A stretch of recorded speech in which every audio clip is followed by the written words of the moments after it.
नमस्कार साथियों, स्वागत है आपका आज की इस वीडियो में। ICR JRF, ICR PG physical science अगर आप पेपर देना चाह रहे हैं इस बार, और अगर आपने पीवाईक्यू सॉल्व नहीं किए हैं तो आपने काफी कुछ मिस किया अभी तक। जी हाँ दोस्तों, मैं इसलिए बात कर रहा हूँ बिकॉज पीवाईक्यूज आईसीआर एग्जाम्स की जान है। जान इसलिए क्योंकि हर बार आप जब भी आईसीआर का कोई एग्जाम में अपियर होने के लिए बैठोगे तो आपको 15 से 20 क्वेश्चन सिर्फ और सिर्फ पीवाईक्यूज के बेसिस में मिलेंगे। और अगर एक सीक्रेट हिडन बताऊं आपको, सीक्रेट एक बताऊं, तो कम से कम 50 से 60 question same to same topic, same to same pattern के ही आएंगे।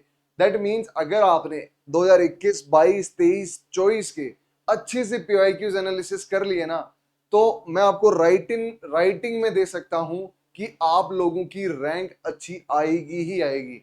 अगर अच्छे से करने का मतलब कि आपने 2021, 22, 23, 24 के सिर्फ और सिर्फ जो आपके क्वेश्चंस हैं उनको याद रख के रट के नहीं जाना है, उनका एनालिसिस करना है। कैसे कि भाई ये क्वेश्चन आया है एक इस टॉपिक से, तो इस टॉपिक में और क्या क्या इंपॉर्टेंट है, उस टॉपिक से और क्या क्वेश्चन बन सकते हैं। इसी को तो अपन बोलते हैं डिटेल्ड एनालिसिस एंड डिस्कशन, जो हम आज कराने वाले हैं। ऑलरेडी 2024 का जो वीडियो है उसका लिंक आपको यहाँ आई बटन पे दिख रहा होगा। और अगर आपको 2023 का पेपर डिस्कशन करना है तो इस वीडियो को एंड तक जरूर देखें। क्या पता कौन सा क्वेश्चन पे आप यहां से छोड़ के जाओ और वो क्वेश्चन एग्जाम में आ जाए तो आप लोगों के लिए मुश्किल हो सकती है। तो पूरा 120 क्वेश्चंस अपन डिटेल्ड डिस्कस करने वाले हैं इस पर्टिकुलर क्लास में। तो लेट्स गेट स्टार्टेड। अभी तक अगर आपने आईरे वाला को सब्सक्राइब नहीं किया तो सब्सक्राइब कर लो और इस वीडियो को अंत तक बने रहो। ठीक है गाइस, शुरू करते हैं अपन।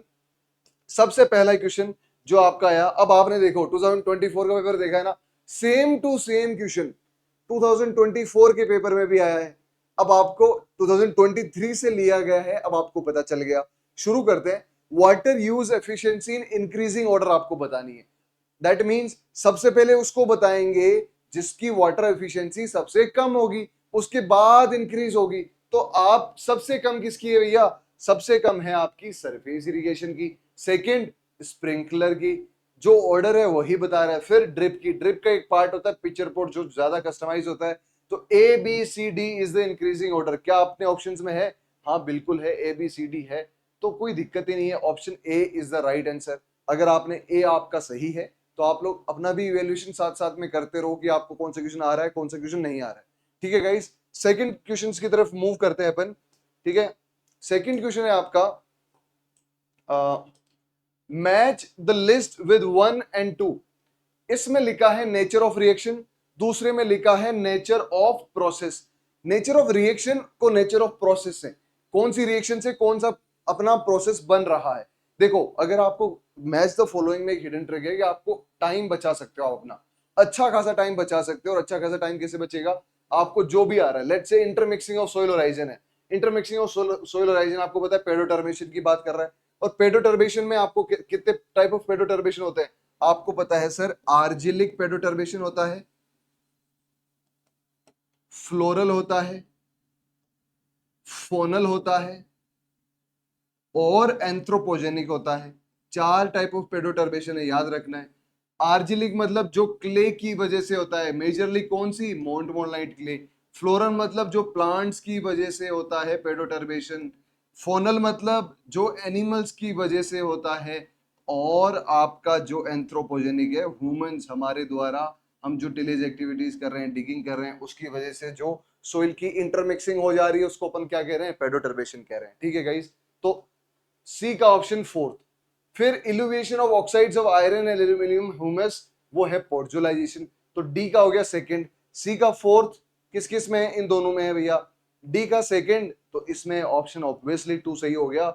Option number fourth is the right answer. इसमें आपको टाइम बच गया, चारों ऑप्शंस पे जाना नहीं पड़ा और आपका काफी सारा टाइम बच जाएगा। ठीक है, आगे बढ़ते हैं गाइस। आगे बढ़ने के लिए आपको क्वेश्चन नंबर 3 पे फोकस करना होगा। क्वेश्चन नंबर 3 क्या कह रहा है? सेलाइन soil has a characteristics of, दो स्टेटमेंट दिए हुए हैं। सेलाइन सोइल का पहला आपको पता है, सेलाइन सोइल है कैरेक्टरिस्टिक्स ऑफ ईसी 4 से ज्यादा। क्या ये सही है? हाँ बिल्कुल सही है। ईएसपी 15 से ज्यादा, ईएसपी 15 से ज्यादा, देखो जल्दबाजी में गलत मत करना। ईएसपी होता है एक्सचेंजेबल सोडियम परसेंटेज, वो 15 से कम होता है सेलाइन सोइल का, आपको पता है। तो ये स्टेटमेंट हो गया भैया गलत। सेकंड स्टेटमेंट क्या है, alkaline soils is a characteristics of EC 4 से ज्यादा, इलेक्ट्रॉनिक कंडक्टिविटी 4 से ज्यादा तो सैंड की होती है, तो फिर ये भी गलत हो गया। तो आपका statement 1 and statement 2 are true, ये ऑप्शन गलत हो गया। Statement 1 and 2 are false, this statement is true, खत्म बात। ऐसे ही आपको क्वेश्चन सॉल्व करते जाना है, ठीक है गाइस। नेक्स्ट अपन मूव करते हैं क्वेश्चन नंबर 4 की तरफ। Question number 4, what will be the soil texture if it contains 60% clay, 20% silt, 20% sand particles? अब ये किसी साइंटिस्ट के दिमाग में तो आया होगा। तो एक साइंटिस्ट थे विटने भाई साहब, विटने भाई साहब ने बोला कि भैया अगर हमें सैंड, सिल्ट और क्ले जो कितना प्रोपोर्शन होता है उसको अपन टेक्सचर बोलते हैं, तो टेक्सचर एनालिसिस का एक ट्राइंगल दे देना चाहिए ताकि ये बच्चे लोग अपने एग्जाम में क्वेश्चन सही कर पाए। तो उन्होंने एक ट्राइंगल दिया, और वो ट्राइंगल कौन सा दिया, ट्राइंगल दिया उन्होंने ये वाला, ट्राइंगल दिया उन्होंने ये वाला। अब इस ट्राइंगल की मदद से अपन कैसे कर लेंगे, देखो 60% क्ले, तो ये जो लेफ्ट हैंड साइड है वो 60% क्ले पे ले जाओ, ये है 60% क्ले की लाइन है ये वाली, अपन ये लाइन ड्रॉ कर दी, ठीक है। फिर आपने बोला 20% सिल्ट, तो सिल्ट वाली लाइन कौन सी है, ये सिल्ट वाली है, तो ये आ गया 20%, ये आपने लाइन ड्रॉ कर दी, ठीक है। तो इस पॉइंट में मिल रहा है, और 20% सैंड, तो सैंड की लाइन ये रही, और ये आपसे ये आके मीट हो रहा है। तो इस पॉइंट पे जो भी आपका मिनरल, जो भी आपके सॉइल टेक्सचर है वो होगी सिर्फ और सिर्फ क्ले। तो option 2 will be the right answer, is it right. तो आगे बढ़ते हैं अपन नेक्स्ट क्वेश्चन की तरफ। नेक्स्ट क्वेश्चन है question number 4, ionic product of water at ordinary temperature will be. Ionic product क्या होगा, देखो आयनिक प्रोडक्ट होगा पीएच प्लस पीओएच, और पीएच प्लस पीओएच की वैल्यू होती है 14, तो 10 to the -14 is the right answer of this particular question. तो आपको डायरेक्टली आप इस क्वेश्चन का आंसर 10 to the power -14 कर सकते हो। नेक्स्ट क्वेश्चन है आपका, एक लिस्ट है जिसको आपको दूसरी लिस्ट से मिलाना है। जेल्डाल मेथड किसके लिए यूज होता है, आपने बोला भैया जेल्डाल मेथड तो नाइट्रोजन के लिए यूज होता है, तो नाइट्रोजन कोई ऑप्शन में है क्या, estimation of soil moisture, sedimentation, organic carbon, nitrogen, okay nitrogen, इससे अपने को इससे मिला दिया, ठीक है। फिर वोल्केन ब्लैक मेथड आपको पता है कार्बन के लिए यूज होता है। हाइड्रोमीटर मेथड आपको पता है कि ये सेडिमेंटेशन ऑफ सॉइल पार्टिकल्स, और ग्रेविमेट्रिक मेथड आपको पता है कि सॉइल मॉइस्चर के लिए यूज होता है। तो आप मिक्स ये जैसे ही आप करोगे तो ग्रेविमेट्रिक, डी का फर्स्ट कोई ऑप्शन में है क्या, एक ही ऑप्शन में है, तो आपका ऑप्शन 3 से हो जाएगा। वापस रीचेक कर लेते हैं, 3 का अपने लिखा सेकंड, 3 का सेकंड सही है, बिल्कुल सही है, बाकी सारे ऑप्शन में है ही नहीं, तो option 3 will be the right answer, is it all right. ठीक है, आगे बढ़े। अगर आपको समझ में आ रहा है, अगर आपका कोई इस क्वेश्चन से रिलेटेड डाउट है तो आप कमेंट सेक्शन में भी लिख सकते हो, ताकि हम साइमल्टेनियसली, अगर आपका इससे लॉगर डाउट होगा तो उसको कमेंट सेक्शन में आप रिप्लाई भी दे देंगे, और अगर आपको एडिशनल कोई डाउट आ रहा है तो वो भी आप लिख सकते हो, ठीक है। नेक्स्ट क्वेश्चन की तरफ मूव करते हैं। Identify the copper containing minerals. Copper containing mineral कौन कौन से हैं, कोवेलाइट है, एजुराइट है, पोवेलाइट है, या लिमोनाइट है। आपको इनमें से दो है, वो ऑप्शन देख के पता चल रहा है कि option A and B, option B and C, A and C and B and D. तो भाइयों और बहनों सिंपल सा आंसर है कि देखो कोवेलाइट और एजुराइट कॉपर कंटेनिंग मिनरल्स होते हैं। पोवेलाइट क्या है, पोवेलाइट बेसिकली है आपका कैल्शियम मोलिबिडेट का मिनरल, कैल्शियम मोलिबिडेट का मिनरल है। और लिमोनाइट जो अपन केमिकल वेदरिंग में जब अपन हाइड्रेशन प्रोसेस पढ़ते हैं तो अपन आयरन की बात करते हैं, लिमोनाइट का मिनरल है। तो आपको सिंपल सी बात पता है कि ये भैया ऑप्शन सी और डी नहीं होंगे, ये जो सी और डी है पोवेलाइट कैल्शियम मोलिबिडेट का मिनरल है, और जो लिमोनाइट है वो आयरन का मिनरल है। तो आपको इस वजह से option A and B are the right, और ए एंड बी आपको पता चल रहा है ऑप्शन नंबर 1 में, that is the right answer. Next अपन मूव करते हैं। नेक्स्ट क्वेश्चन है, दो स्टेटमेंट्स है, असर्शन है और अगला रीजन है, तो अच्छा क्वेश्चन होगा। ऑर्गेनोक्लोरीन, असर्शन बोलता है organochlorine pesticides accumulate in fatty tissues in the human body. जो हमारा पेस्टिसाइड है ऑर्गेनोक्लोरीन, वो हमारे फैटी टिश्यूज में अक्युमुलेट हो जाता है। बात तो सही है, assertion reason is right. Organochlorine pesticides are chemically unstable and hydrophobic. देखो जो ऑर्गेनोक्लोरीन पेस्टिसाइड्स है ना वो हाइड्रोफोबिक होते हैं, दैट इज परफेक्टली राइट, लेकिन क्या वो केमिकली स्टेबल है या केमिकली अनस्टेबल है, देखो इट इज केमिकली स्टेबल। अगर अनस्टेबल होता गाइस तो सोचो ऑर्गेनोक्लोरीन हमारी बॉडी में अकुमुलेट नहीं होता, वो वापस कोई दूसरी चेंज, मतलब अगर अगर आपका अनस्टेबल है, देखो अनस्टेबल है दैट मीन्स वो एक्युमुलेट हो रहा है, हाँ या ना। अगर यही स्टेबल होता तो एक्युमुलेट होता, अनस्टेबल है दैट मीन्स वो चेंज होता रहेगा, तो एक्युमुलेशन कहां से हो गया। तो आपका और assertion A is right but R गलत है, तो इसके लिए ऑप्शन होगा ऑप्शन नंबर 3। ठीक है guys, A is correct but R is not correct. ठीक है, आई होप कि आपने भी यही किया होगा, या आप जो प्रैक्टिस कर रहे हो तो आपको यही पता होगा। Organochlorines are chemically stable, which is why they persist in environment and bioaccumulate. Is it all right? Next question की तरफ अपन मूव करते हैं। Which of the following method is likely to be used where this water supply is limited and marketed value of crop is high? Water supply तो कम है लेकिन जो हमारी value है वो ज्यादा है, तो उसके लिए हम कौन सा मेथड यूज करेंगे। उसके लिए जो मेथड यूज करेंगे, स्प्रिंकलर करेंगे, क्या पानी थोड़ा ज्यादा यहाँ होना चाहिए, तो वाटर तो हमारे पास लिमिटेड है। ड्रिप इरिगेशन यूज कर सकते हैं, फरो इरिगेशन यूज नहीं करेंगे, सरफेस इरिगेशन यूज नहीं करेंगे, तो drip irrigation will be the right answer. इसमें तो आपको ज्यादा हाई वैल्यू क्रॉप्स के लिए यही यूज होता है। ड्रिप इरिगेशन इजराइल से आपके पास आ रखी है ये टेक्नोलॉजी, वो भी आपको पता है। नेक्स्ट क्वेश्चन की तरफ मूव करते हैं। Plantation of high water consuming for withdrawal of ground water is termed as. Plantation of high water consuming for withdrawal of ground water is termed as.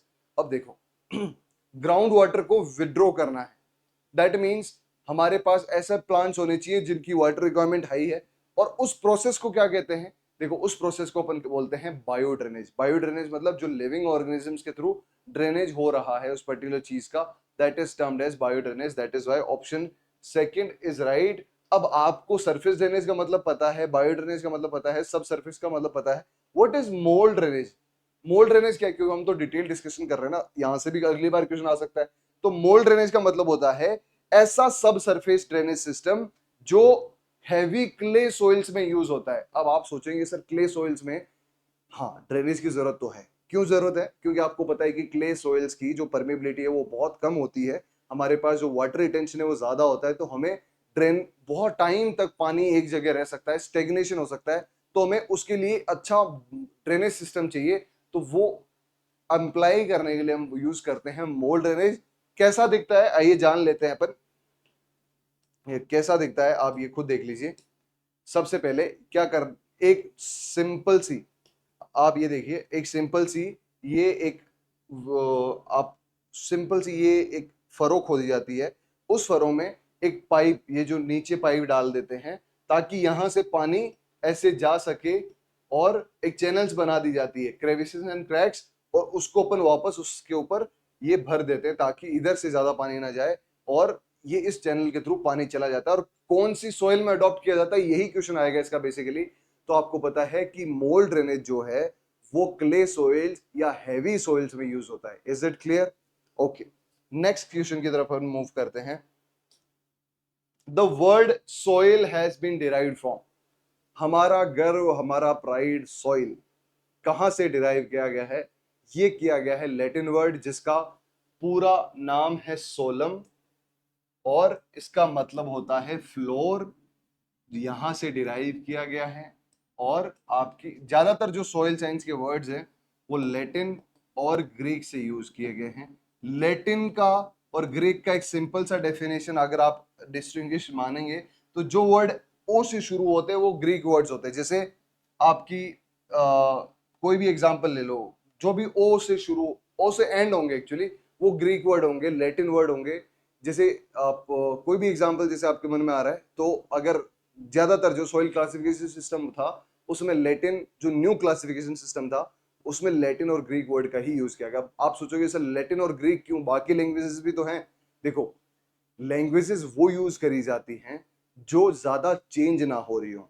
मतलब अगर आप कोई ऐसी लैंग्वेज करोगे जिसमें डेली कोई ना कोई चेंजेस हो रहे हैं, जो ज्यादा लोग बोल रहे हैं, तो उसमें प्रॉब्लम आती है याद रखने में या लिटरेचर में। लेकिन ऐसी लैंग्वेज जो बार बार चेंज नहीं हो रही है, जिसको बहुत कम लोग बोल रहे हैं, तो वो यूज करी जाती है ताकि आप लिटरेचर में सेम ही चीज पाई जाए। वरना एक बार कोई दूसरा मीनिंग हो गया, दूसरी बार कुछ और हो गया, तो ऐसा नहीं देखा जाता है। ठीक है, नेक्स्ट क्वेश्चन की तरफ हम मूव करते हैं। क्वेश्चन नंबर 12, और क्वेश्चन नंबर 12 बोलता है कि एक तरफ साइंटिस्ट हैं, एक तरफ उनकी डिस्कवर्ड चीजें हैं, बताओ कौन कौन सी है। आपको सिंपल सी बताया, एस एस बेन्स भाई साहब ने आपकी रिले क्रॉपिंग करी थी, हाँ या ना, करी थी। आप डी का फोर्थ ऑप्शन 2 में है, ऑप्शन नंबर 3, ऑप्शन नंबर 1। अब बाकी विनोग्रेडेस्की साहब ने नाइट्रोजन फिक्सेशन बैक्टीरिया का काम किया था। बी का फर्स्ट किस किस में है? इसमें है, इसमें नहीं है, तो option 3 is the right answer. ऐसे ही एलिमिनेशन राउंड्स पे आपको क्वेश्चंस करने हैं। और भाइयों ये क्वेश्चंस गलत नहीं होने चाहिए, क्योंकि ये बोनस मार्क्स हैं। मैच द फॉलोइंग, एक भी आपके अगर गलत हुए दैट मींस आप कंपटीशन से 10 गुना पीछे छूट चुके हो। Match the following are the bonus marks. ये मान लो कि मैं बैटिंग कर रहा हूं, आपने दे दी मुझे फ्री हिट, और फ्री हिट पे जो सायरन बजता है तो मजा आता है ना, अगर आप बैटिंग वाली टीम से होते हो तो उस केस में ये आपके लिए फ्री हिट है। जैसे ही मैच द फॉलोइंग आए, यस ये तो बोनस मिल गया, लेकिन उस जोश में गलती भी नहीं कर देनी, जल्दबाजी उसी लेवल पे करें जिस लेवल पे आपके टाइम बचे, इस लेवल पे नहीं कि आपके नंबर नेगेटिव हो जाए। बस थोड़ा कॉन्शियसली सोचना है कि हाँ भाई ठीक है, मेरे को ये चीज आ रही है तो ठीक है, अब आगे बढ़ता हूं मैं थोड़ा टाइम बचा के, ठीक है। नेक्स्ट क्वेश्चन की तरफ मूव करते हैं अपन वापस। Free hit, yes. Name of author, name of book, Rachel Carson. बहुत इंपॉर्टेंट बुक, आईसीआर जेआरएफ की हिस्ट्री में हर बार क्वेश्चन आता है।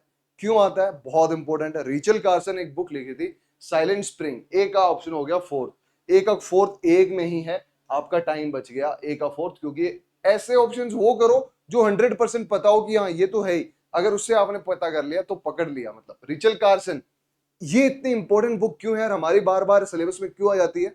तो इसका रीजन है कि ये एनवायरमेंट से रिलेटेड बहुत बहुत बहुत इंपॉर्टेंट बुक थी। रिचल कार्सन 1962 में ये बोलते हैं कि अगर ऐसे ही पेस्टिसाइड्स, मेनली उन्होंने टारगेट किया था डीडीटी को, कि ऐसे ही पेस्टिसाइड्स अगर यूज होते जाएंगे ना, तो हमारी जो स्प्रिंग सीजन है जिसमें चिड़िया बोलती रहती है, चिड़िया जो अपनी साउंड देती है वो खत्म हो जाएगी, जो स्प्रिंग है वो साइलेंट हो जाएगी। वो इतना इम्पैक्ट डाली। एक बुक क्या कर सकती है? आपका सिलेक्शन करा सकती है? नहीं, इससे बड़ा कोई इफेक्ट, बहुत बड़ा, बहुत बहुत कुछ कर सकती है। क्या क्या कर सकती है मैं आपको बताता हूं। देखो, रिचल कार्सन ने जो बुक लिखी थी साइलेंट स्प्रिंग, वो थी ये silent spring by Rachel Carson. उनकी जो बुक है वो ग्राउंड ब्रेकिंग एनवायरमेंट साइंस की बुक थी, जिसने harmful effects of pesticide use पे काम किया, मेनली डीडीटी पे। और इस बुक की वजह से नेशनल वाइड बैन लग गया डीडीटी का 1972 में यूएस में। पहला काम इतना बड़ा हो गया। दूसरा, मॉडर्न एनवायरमेंटल मूवमेंट इसने थोड़ा सा पुश किया। फिर establishment of US environmental protection agency, EPA को स्टैब्लिश कराने के पीछे जो बेसिक जो हाथ था वो इस बुक का था। और ग्लोबल डिस्कशन सस्टेनेबल एग्रीकल्चर और पेस्टिसाइड रेगुलेशन इस बुक की एफर्ट की वजह से आए। तो आप सोच सकते हैं एक बुक से क्या क्या हो सकता है। ऐसी ही बुक्स जो हिस्टोरिकली, जो आपकी हिस्टोरिकली बहुत ज्यादा इंपॉर्टेंस रहती है, ऐसी बुक से क्वेश्चंस आना बहुत बेसिक है और बहुत बहुत मतलब प्रेडिक्टेड भी है। तो आप ऐसी बुक्स को ना छोड़े। आपकी जो सिलेबस की बुक्स है दैट इज ओके, लेकिन अगर कोई ऐसी बुक्स है जिन्होंने रिमार्केबल माइलस्टोन्स अचीव किए हैं, तो ऐसी बुक्स का नाम याद रखना है और उनकी जो इंपॉर्टेंस है उसको भी याद रखना है, ताकि आप जेआरएफ के एग्जामिनेशन में भी उस चीज को गलत ना करें। नेक्स्ट क्वेश्चन की तरफ अपन मूव करते हैं। The science that deals with soil genesis and classification is called as, okay, science that deals with soil genesis, okay, petrology. Option first नहीं, पेट्रोलॉजी मतलब पेट्रो का मतलब होता है रॉक, लॉजी का मतलब होता है स्टडी, ठीक है, तो बिल्कुल गलत, पेट्रोलॉजी तो नहीं होगा। पेडोलॉजी, हाँ, that deals with science genesis and classification, that is known as pedology. आप ऐसे भी समझ सकते हैं कि आप सोइल अगर साइंस पढ़ रहे हैं तो आपको सोइल पेडोलॉजी पढ़ने के लिए मेजर एक ही चैप्टर है soil genesis and classification IEEE का, वही पढ़ना पड़ता है। तो आप उस वजह से भी इस क्वेश्चन को सही कर सकते हैं। और पेट्रोग्राफी आपकी हो गई रॉक्स की डिस्क्रिप्शन, ग्राफ या डिस्क्रिप्शन, ठीक है गाइस। नेक्स्ट अपन मूव करते हैं नेक्स्ट क्वेश्चन की तरफ।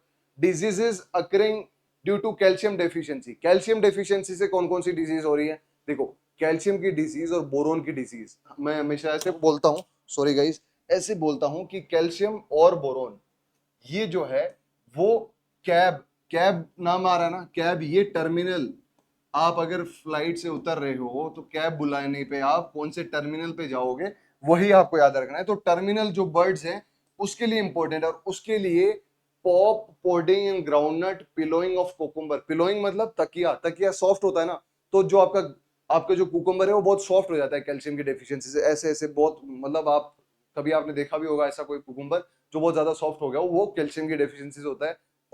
और जो ग्राउंडनट की पॉपिंग है, जो आपकी पोड है, वो भी ब्रेक हो जाती है उसकी वजह से, कैल्शियम की डेफिशिएंसी की वजह से। These options are C and D are correct. तो आपके लिए सी और डी ऑप्शन नंबर 4 में करेक्ट है। तो आपको आपको ये ऑप्शंस कर लेने हैं। क्वेश्चन नंबर 16 बोलता है what are the fundamental soil forming processes. अब soil forming processes sir fundamental, हाँ याद तो आ रहा है कुछ। दो टाइप होते हैं, एक होता है फंडामेंटल, एक होता है आपका स्पेसिफिक। फंडामेंटल वो सॉइल प्रोसेसेस हैं जो आप न्यू दिल्ली में, आपके कश्मीर में, आपके लखनऊ में, आपके प्रयागराज में, आपके अमेरिका में, आपके पाकिस्तान में भी, हाँ पाकिस्तान में भी वही सॉइल फॉर्मिंग प्रोसेसेस होंगे। हाँ मतलब जो हर जगह कॉमन है। और सेकंड स्पेसिफिक कौन से हैं? स्पेसिफिक वो सॉइल फॉर्मिंग प्रोसेसेस जो पर्टिकुलर कंडीशंस की वजह से। तो आपको ये चीज पता चल रही होगी कि तीन फंडामेंटल सॉइल फॉर्मिंग प्रोसेस है जिसको अपन बोलते हैं कैसे, हाई। हाई का मतलब HIE। एच मतलब ह्यूमिफिकेशन, आई मतलब इलुविएशन, ई मतलब इलुविएशन। तीन हो गए। अब ये कौन सा है? ये ब्लैक शीप, ये कोई दूसरा है। ये हो गया अपना स्पेसिफिक। स्पेसिफिक में भी दो होते हैं, कौन से? जोनल और इंट्राजोनल। जोनल वो जिसमें एक्टिव सोइल फॉर्मिंग प्रोसेसेस काम करते हैं, और जो आपका इंट्राजोनल है दैट मींस उसमें पैसिव सोइल फॉर्मिंग प्रोसेसेस काम करते हैं। तो दोनों चीजें अलग हैं। तो दोनों चीजें अलग हैं, तो आपको स्पेसिफिक और आपका जो स्पेसिफिक में जोनल और इंट्राजोनल दोनों अलग अलग याद रख लेने हैं। ठीक है, आगे बढ़ते हैं। Next, suppose roots, straw and grains of a wheat crop produce dry matter of 2.5 tonne. देखो जो आपकी रूट्स है, थोड़ा क्लियर कर देता हूं। रूट्स होगी वो कितनी कर रही है? 2.5 टन। जो आपकी स्ट्रो है, स्ट्रो है वो कितना कर रही है? 6 टन। और जो आपकी ग्रेन्स है वो कितना कर रही है? 4 टन। तो आपसे क्वेश्चन क्या पूछा है? अब इनमें कितना परसेंट नाइट्रोजन कंटेंट है? इसमें 0.2%, इसमें 0.5%, और इसमें 1.5% रेस्पेक्टिवली। अब आपसे पूछा है how much total nitrogen uptake by above ground portion. Above ground portion है दैट मींस तीनों को नहीं ऐड करना है। रूट्स और बिलो ग्राउंड पोर्शन है ना, तो इसको एलिमिनेट कर देना है। अब इससे पूछा है इन दोनों में से आपके पास कितना नाइट्रोजन कंटेंट है। तो आप सिंपल मैथ से 6 टन, अगर 6 टन में से मतलब आपके पास हो गए 6000 केजीज। 6000 केजीज का 0.5% कितना हो गया? 0.5% अगर अपन बात करें तो अराउंड अराउंड 30 केजीज के आसपास। और अगर आपका 4 टन मतलब 4000 केजीज, इसका 1.5% अगर 1% होता तो 40 केजी होता, और 1.5% है तो 60 केजीज। तो 30 plus 60 equals to 90 kgs. 90 kgs अगर आपके ऑप्शन में है, नहीं है, नहीं है, option 3 is the right answer. ठीक है गाइस। और मतलब थोड़ा सा सेंसिस कॉन्शियस होके कि आपसे अबाउ ग्राउंड पूछा है। अबाउ ग्राउंड मतलब आपको रूट्स निकाल देनी है। आप जल्दबाजी में तीनों चीजें मत कर लेना। आगे बढ़ते हैं अपन। ओके गाइस, नेक्स्ट क्वेश्चन आया है वापस bonus free hit. Choose the correct answer from the options given below. List 1 instruments हैं, लिस्ट 2 मेजरमेंट्स किसके लिए यूज होता है। Liquid limit device is use for soil plasticity. मुझे पूछने की भी जरूरत नहीं है। A/2, ए का सेकंड ऑप्शन सिर्फ और सिर्फ एक ऑप्शन में है। बाकी यहां एक मिल गया दैट मींस जल्दबाजी नहीं कर लेनी है। और भी एक और देख लो, piezometer, depth of water table. D का 3 है क्या? सही है भैया, फटाफट मारो और फ्रीट पे छक्का। इसको बोलते हैं फ्रीट पे छक्का। अगर आपने फ्रीट पे यहां अगर आप गलत कर दोगे तो फ्रीट में भी रन आउट होता है, और आप रन आउट हो जाओगे, मतलब बहुत बुरी किस्मत हुई तो रन आउट होते हो। तो आप फ्रीट का यूज अच्छे से करो। और फ्रीट का यूज अगर अच्छे से करना है तो किससे सीखोगे? मुझे कॉल कर लेना, मुझे आता है क्रिकेट, सही में आता है, मजाक नहीं। आगे बढ़ते हैं। दो स्टेटमेंट्स हैं, एक है असर्शन, एक है रीजन। रीजन मतलब assertion, Bacillus megaterium is an efficient P solubilizing bacteria. हाँ कि ना? हाँ बिल्कुल सही है, Bacillus megaterium P solubilizing bacteria है, अच्छा है। Bacillus megaterium produces different organic acids for dissolution. अब पी सोल्यूबलाइज कैसे करेगा, वो कुछ ऑर्गेनिक एसिड्स रिलीज करेगा और ऑर्गेनिक एसिड रिलीज करने की वजह से वो डिसोल्यूट होगा, that is how it will go. Okay, तो असर्शन ए इज राइट और इसकी वजह से ये हो रहा है, तो ऑप्शन ए जिसमें दोनों सही है और R is correct explanation of A. ठीक है गाइस, नेक्स्ट क्वेश्चन की तरफ मूव करते हैं अपन। गिवन बिलो टू स्टेटमेंट्स, वापस humic acids are more resistant than fulvic acid. Humic acid देखो, जो आपका ह्यूमस है उसमें 3 फ्रैक्शंस होते हैं, फल्विक एसिड, हुमिक एसिड और हुमिन। याद है ना गाइस, भूले तो नहीं हो। इसका मोलिकुलर वेट होता है सबसे कम, इसका थोड़ा ज्यादा और इसका सबसे ज्यादा। ठीक है, मतलब जिसका मोलिकुलर वेट ज्यादा वो ज्यादा रेजिस्टेंट। तो बोला है कि humic acids are more resistant, बात तो सही है। उसके बाद humic acids are low molecular weight, अरे नहीं, मोलिकुलर वेट ज्यादा है तभी तो ज्यादा रेजिस्टेंट है, गलत बात कर दी ना। तो option A is true but R is false, option 3 is the right answer. हाँ की ना। अब देखो, इससे रिलेटेड और भी कुछ कुछ चीजें होंगी जो आपको याद रखनी है। ह्यूमिक एसिड देखो, fulvic acid is soluble in आपका एसिड और एल्कली, दोनों दोनों में सोल्यूबल है। जो आपका होमिक एसिड है वो सिर्फ आपका एसिड इनसोल्यूबल होता है, याद रखना है। और ये एसिड और एल्कली दोनों में इनसोल्यूबल है, याद रखना है। ठीक है, और एक होता है हाइमेटोमेलेनिक एसिड, वो अल्कोहल में सोल्यूबल होता है, ये भी आपको याद रखना है। ठीक है, नेक्स्ट क्वेश्चन की तरफ हम मूव करते हैं, बहुत important. Which of the following theories are associated with humus formation? Polyphenol theory सुना है, पॉलीफिनोल थ्योरी स्टीवेंसन ने दी थी 1972 में, सही बोल रहे हो सर आप। ठीक है, तो ये तो है, इसका मतलब जो पॉलीफिनोल है वहां से ह्यूमस फॉर्मेशन की कहानी शुरू हुई। लिग्निन प्रोटीन थ्योरी ये भी सही है, लिग्निन और प्रोटीन के थ्रू ही ये ह्यूमस फॉर्मेशन होता है। सुगर अमाइन कंडेंसेशन थ्योरी ये भी सही है। कीमियोस्टेसिस थ्योरी ऐसी कोई चीज नहीं होती है। तो आपका option A, B and D are right, option A is the correct answer. Next question की तरफ मूव करते हैं। The strategic research extension plan is related with, क्या वो मैनेज से रिलेटेड है, क्या वो आत्मा से रिलेटेड है, क्या वो नाबार्ड से रिलेटेड है, क्या वो एटिक से रिलेटेड है। देखो, एटिक कहाँ है, एटिक है न्यू दिल्ली, जहां से मैं अभी क्लास ले रहा हूं वहां से 100 मीटर के आसपास है attic. NABARD new Delhi, manage Hyderabad, और जो आपका एक्चुअल आंसर्स हैं स्ट्रेटेजिक रिसर्च एक्सटेंशन प्लान, ये है आत्मा, ऑप्शन नंबर 3। ठीक है, कब आया था आत्मा, कमेंट सेक्शन में लिखो फटाफट, कब आत्मा का लॉन्च हुआ और क्या है इसके बारे में, फटाफट कमेंट सेक्शन में लिख दो ताकि आपका रिवीजन अच्छे से हो सके।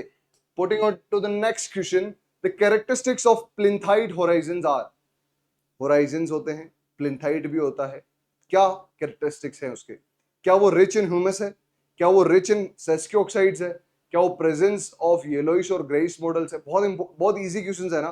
तो आपको एक काम करता हूं, हर 10 क्वेश्चंस में से एक क्वेश्चन मैं आपको आपके लिए छोड़ देता हूं। तो ये इजी क्वेश्चन है आपके लिए, पहला इजी क्वेश्चन छोड़ देता हूं। 23वां नंबर क्वेश्चन छोड़ा है तो आप लोगों के लिए आगे और जल्दी छोड़ूंगा, लेकिन पहले भूल गया था, मुझे पहले याद था। तो ये क्वेश्चन आप लोग कमेंट सेक्शन में लिखोगे, क्या प्लिंथाइट का कैरेक्टरिस्टिक्स है, क्या ये येलोइश और ग्रेइश मॉडल्स हैं, सेस्कियो ऑक्साइड्स हैं। आप एक बार पूरा क्वेश्चन देख लो, take a screenshot and now comment, now comment करके जाना है, ऐसा नहीं कि सर ने पूछा ठीक है सर थोड़ी देखेंगे, it is for your evaluation. ठीक है, तो प्लिंथाइट का क्या आंसर है आप लोग लिख दोगे, इतना तो विश्वास है आप पे। Next question, match the list with list two, वापस free hit, come on guys come on, क्या कौन सी बॉलिंग चल रही है ये, बार बार फीड दे रहे हैं लड़के। फिर लैंड कैपेबिलिटी क्लासेस और कलर, तो आपको एक चीज याद है क्या, गया रब गो बीपी, गया रब गो बीपी, गया ग्रीन, सेकंड येलो, आपका ए का कोई मतलब नहीं है रेड, तो आपका यहीं से सोल्व हो जाएगा। क्लास 1 ग्रीन, डी का फर्स्ट है क्या कोई, ए की है सर, बोनस छक्का, सही में क्या, वापस चेक कर लेते हैं। क्लास 2 येलो, तो आपका हो गया ए का सेकंड, बिल्कुल सर, ये गया लंबा छक्का 80 90 मीटर का, ऑप्शन फटाफट, टाइम बच गया ना। कम ऑन गाइस कम ऑन, अच्छा कर रहे हो तुम लोग, बहुत बढ़िया। वापस फिर से बोनस, फिर से, ये क्या बात है यार। ठीक है, मैजिक थर्मिक, हाइपरथर्मिक, मेगाथर्मिक। अब ये तो ठीक है, ये तो आप लोग कर लोगे। अब ये बताओ इंडिया में डोमिनेंट टेम्परेचर रिजीम कौन सी है? क्या वो हाइपरथर्मिक है, क्या वो मेगाथर्मिक है, क्या वो थर्मिक है, क्या वो मेजिक है? कमेंट सेक्शन में लिखो फटाफट, इसका आंसर तब तक कर लेते अपन। मेजिक मतलब जो नॉर्मल टेम्परेचर है आपका, थर्मिक मतलब देखो मेजिक हो गया 8 से 15, थर्मिक हो गया 15 से 22, हाइपर थर्मिक हो गया 22 से 28 और मेगा थर्मिक हो गया 28 से ज्यादा। तो आप लोग देख लो, फर्स्ट का सेकंड है, फर्स्ट का सेकंड, यही ऑप्शन है, सब बाकी सारे छक्का लग गया फिर से। Next question, next question is, दो स्टेटमेंट्स हैं, असर्शन और दूसरा है रीजन। असर्शन बोल रहा है यूनिवर्सल सोइल लॉस इक्वेशन होती है आरकेएलएससीपी। आरकेएलएससीपी सर ठीक है, याद दिलाओ कुछ, किसने दी थी? विस्मियर एंड स्मिथ ने दी थी। कब दी थी? 1978 में।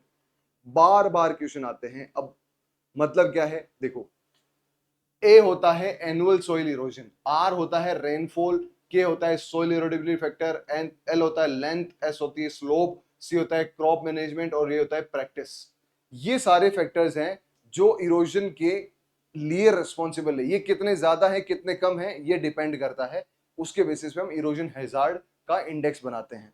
जब अपन इंडेक्स बनाते हैं तो मैंने शायद आपको क्लासेस में समझाया था कि एक्सेल शीट में लेके कि कैसे आपको इरोजन हैजार्ड कैलकुलेट एक्चुअल में करते हैं, लेकिन जेआरएफ लेवल पे इसकी कोई जरूरत नहीं है, पढ़ने की भी जरूरत नहीं है। तो आप लोग इतना याद रखो किसने दिया था, क्या है मतलब, और क्या हिस्ट्री बैकग्राउंड है, ठीक है। अब सेकंड अपन चलते हैं, reason universal soil loss equation determination for the reduction of soil erosion to tolerable limits necessities for the adoption of properly planned cropping practices and soil conservation measures। मतलब सब कुछ इसको समझा दिया इसने कि इरोजन के लिए टॉलरेबल लिमिट्स होनी चाहिए, क्रॉपिंग प्रैक्टिस होनी चाहिए, कंजर्वेशन में, तो इसको समझा रहा है ना। अब जनरली आपको लगेगा कि सर ये तो अलग अलग स्टेटमेंट है, लेकिन नहीं, ये इसको एक्सप्लेन कर रहा है। फॉर द रीजन इज कि वो कंजर्वेशनल आपकी प्रैक्टिसेस, क्रॉपिंग प्रैक्टिसेस, इन सब की बात कर रहा है। तो यूनिवर्सल सोइल लॉस इक्वेशन का एक पार्ट है। दैट इज वाई ये करेक्ट भी है दोनों स्टेटमेंट और करेक्ट एक्सप्लेनेशन भी है। तो option A is the right answer. Okay guys, next अपन मूव करते हैं। समझ गया ना क्या है ये? Rate, CN ratio, CN ratio mineralization और इमोबाइलाइजेशन से रिलेटेड है सर। बी का 3, बी का 3। अरे भाई साहब ये तो इस बार फंसा रहा है, गुगली दे दी भाई फ्रीड पे, 3 में बी दे दिया भाई। अब क्या करे? Soil and water conservation capability classification तो बताएगा, ठीक है भैया पक्का। लैंड यूज, अब देखो लैंडस्लाइड, लैंडस्लाइड कहाँ होती है? हिली एरियाज में होती है। तो सी का सेकंड, सी का सेकंड, नहीं नहीं नहीं नहीं, फंस गए। गुगली पे भी चौका मार दिया, छक्का तो नहीं लगा, थोड़ा टाइम लग गया लेकिन चौका तो मार दिया। Option A is the right answer. ऐसे ही करना है भाई, यूं कोई भी गुगली अगर मारे, गुगली क्या होती है? स्पिन थोड़ा सा टफ होता है ना, राशिद खान अगर ऐसे घुमा के डाले तो आपको फिर भी विराट कोहली के जैसे, गलत बोल दिया गया, विराट कोहली से नहीं लगता कभी कभी स्पिन पे।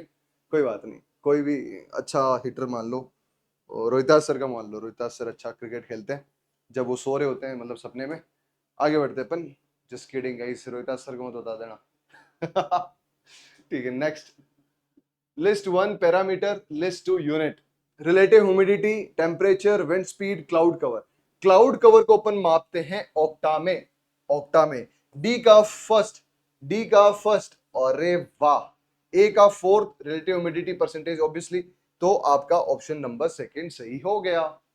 कितनी फ्री हिट मिलेगी भाइयों अगर आपको, सच कह रहा हूं, मजाक नहीं कर रहा, jokes apart, match the followings are the free hit of your innings.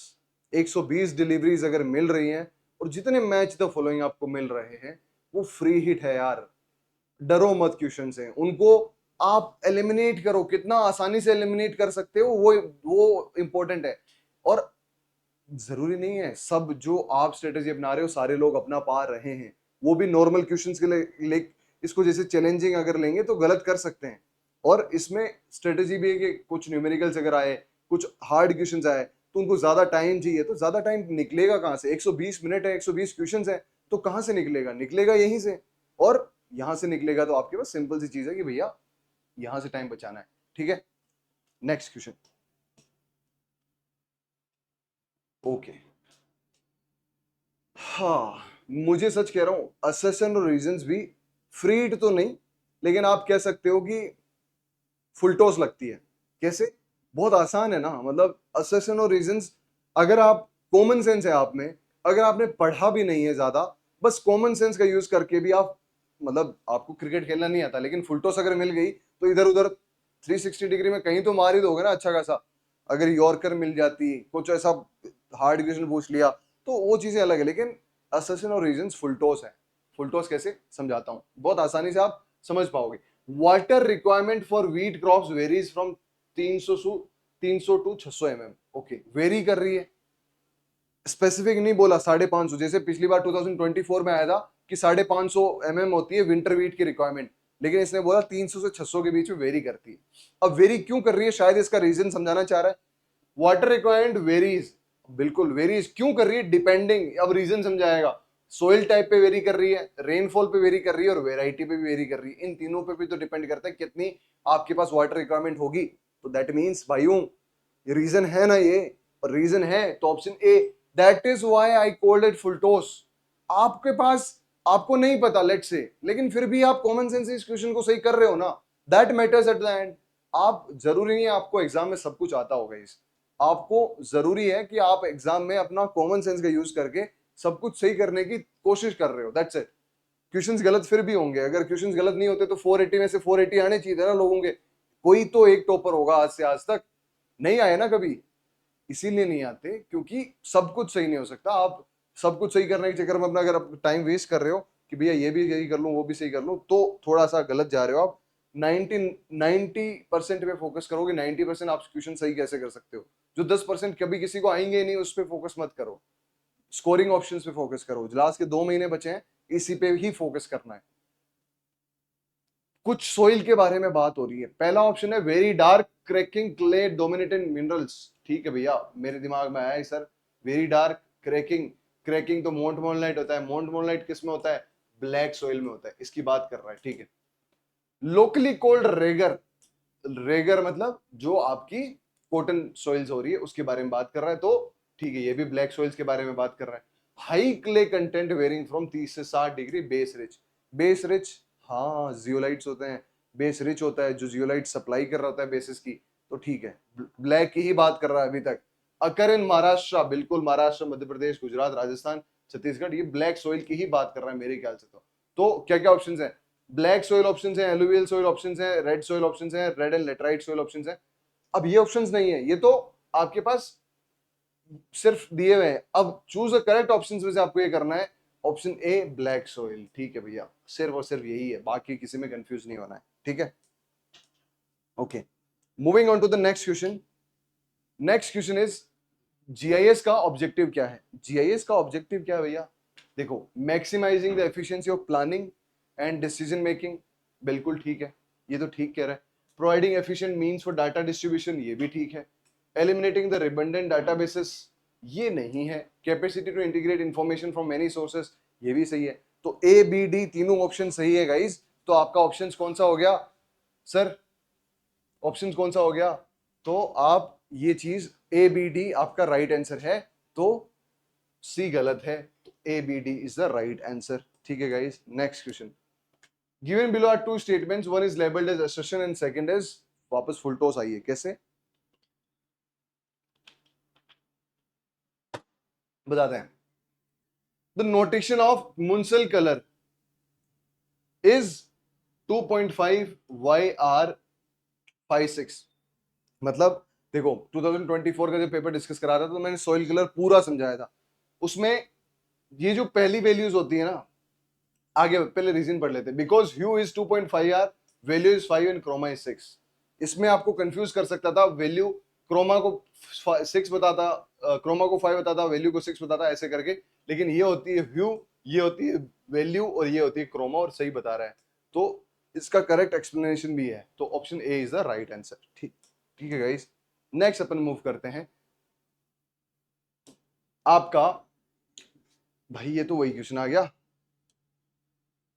हाँ, soil water content increasing order बताना है। इंक्रीजिंग ऑर्डर मतलब सबसे पहले किसका, जिसमें सबसे कम वाटर है वो बताना है, फिर धीरे धीरे वाटर इंक्रीज करेंगे अपन। सबसे कम किसका होगा, सबसे कम होगा ओवन ड्राई का। ठीक है, ओवन ड्राई। B option. फिर फील्ड कैपेसिटी में तो सबसे ज्यादा होगा, हाइग्रोस्कोपिक में भी, फिर परमानेंट मेल्टिंग पॉइंट, फिर हाँ हाइग्रोस्कोपिक होगा, फिर परमानेंट मेल्टिंग पॉइंट 15 बार, ये -31 बार, ये आपका 7000, और ये आपका आपको पता ही है 0.33। ठीक है, तो बी सी, उसके बाद परमानेंट मेल्टिंग पॉइंट डी, और फिर ए। बी सी डी ए ठीक है, B C D A option second, ऐसे ही ठीक करना है। ठीक है, ज्यादा टाइम नहीं लगा। ओके,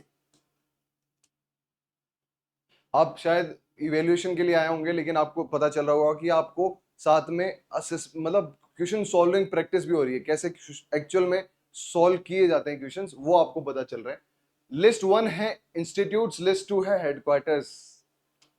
फ्री हेड पे फ्री हिट मिल रही है भाइयों, अगर यही स्कोरिंग अपॉर्चुनिटीज है यार, इनमें क्वेश्चंस अपने को गलत नहीं करना है। ठीक है, तो लिस्ट 1 क्या है, IISS भोपाल में है। कब स्टेब्लिश हुआ था, 1988 में हुआ था, याद रखना है। अभी कौन डायरेक्टर हैं, कमेंट सेक्शन में लिखो। IIHR, क्रीडा, काजरी, इसी से सोल्व हो जाएगा शायद, ए से फोर्थ, ए का फोर्थ, बस सोल्व हो गया, खत्म, फ्री हिट पे छक्का। नेक्स्ट क्वेश्चन, इमोगोलाइट मिनरल के क्या क्या कैरेक्टरिस्टिक्स हैं। इमोगोलाइट मिनरल्स के क्या क्या कैरेक्टरिस्टिक्स हैं। पहला, क्या वो एंडीसोल में पाए जाते हैं, बिल्कुल सही है, option 1 is right. They have low bulk density and high plasticity. अब जल्द 99% लोग अगर गलती करेंगे तो यही करेंगे। क्यों करेंगे, उन्होंने देखा हाँ लो बल्क डेंसिटी 0.9 ग्राम पर सेंटीमीटर क्यूब से कम होती है, तो फटाफट जाके डेंसिटी पे क्लिक कर देता हूं। नहीं, आगे भी तो पढ़ो। हाई प्लास्टिसिटी, क्या वो हाई प्लास्टिसिटी होती है, सोचो एक बार, नहीं होती है। फिर they have high potassium fixation capacity. अरे पोटेशियम फिक्सेशन कैपेसिटी, वापस बच्चे यही गलती करेंगे। एंडीसोल्स की सबसे बड़ी बीमारी है कि वो फास्फोरस को फिक्स करती है, क्योंकि फास्फोरस बहुत ज्यादा सेंसिटिव है, और इसका सरफेस एरिया आप सोच लो, अगर कोई चीज की बल्क डेंसिटी कम है, ये बहुत पोरस होते हैं, तो इसका सरफेस एरिया बहुत ज्यादा हो जाएगा, और वैसी फास्फोरस फिक्सेशन बहुत ज्यादा हो जाएगा। तो पोटेशियम नहीं है तो ये भी गलत है, और पैरा क्रिस्टलाइन मतलब जिनकी कोई शेप नहीं है, तो ए और D is the right answer. A और डी कोई ऑप्शन में है क्या, ऑप्शन नंबर 4, बात खत्म। अब देखो, इसके लिए एक रेमेडियल ऑप्शन क्या बताते हैं। एंडीसोल कहाँ पाई जाती है, सबसे पहले जापान में, जापान से शुरू हुई थी एंडीसोल, और जापानीज वर्ड भी है एंडी, ये भी आपको याद रखना है। उसके अलावा फास्फोरस फिक्सेशन कैपेसिटी, अब क्या करेंगे, या तो इसमें फास्फोरस का डोज ज्यादा डालो, या ऐसे कोई क्रॉप का प्लांटेशन करो जिससे फास्फोरस को ज्यादा जिसकी फास्फोरस को ज्यादा रिक्वायरमेंट, जिस प्लांट को फास्फोरस की रिक्वायरमेंट ज्यादा नहीं है, जैसे कि स्वीट पोटैटो, वैसा आप लगा सकते हो। ठीक है, नेक्स्ट क्वेश्चन, एक सोइल है 80 सेंटीमीटर डीप जिसका वाटर कंटेंट है 0.12, उसका वाटर आपको ये निकालना है बेसिकली, कि ये बेसिक, बहुत बेसिक क्वेश्चन है, बस फॉर्मूला लगाना है। आप लोग कमेंट सेक्शन में इसका आंसर बता दोगे, आई एम श्योर। इसका स्क्रीनशॉट ले लो जिसको करना है, फटाफट कमेंट सेक्शन में लिखो। ठीक है, फिर next question, when structure of two soils is compared, दो सॉइल का अपन स्ट्रक्चर कंपेयर कर रहे हैं, इवोल्यूशन ऑफ सॉइल स्ट्रक्चर में काफी सारे इंडिसेस आती हैं, जैसे कि structural indices, structural coefficient, mean weight diameter, cumulative mean weight diameter, ये सब। तो आपको याद रखना है, स्ट्रक्चर अगर है तो स्ट्रक्चर यही डायरेक्टली प्रोपोर्शनल है। अगर SI और SC ज्यादा है दैट मीन स्ट्रक्चर अच्छा है, MWD और CMWD अगर ज्यादा है दैट मीन स्ट्रक्चर खराब है। तो आपसे यही पूछा है कि स्ट्रक्चर दोनों का कंपेयर कर रहे हैं, अगर CMWD, it will be better in that whose cumulative mean weight diameter is lower, तो ऑप्शन सी इज, जिसका कम है, इसीलिए लिखा ना, ये आपको याद रख लेना, अपने साइड में लिख लेना है, जिसका कम है CMWD उसका स्ट्रक्चर अच्छा है। ठीक है गाइस, आगे बढ़ते हैं अपन।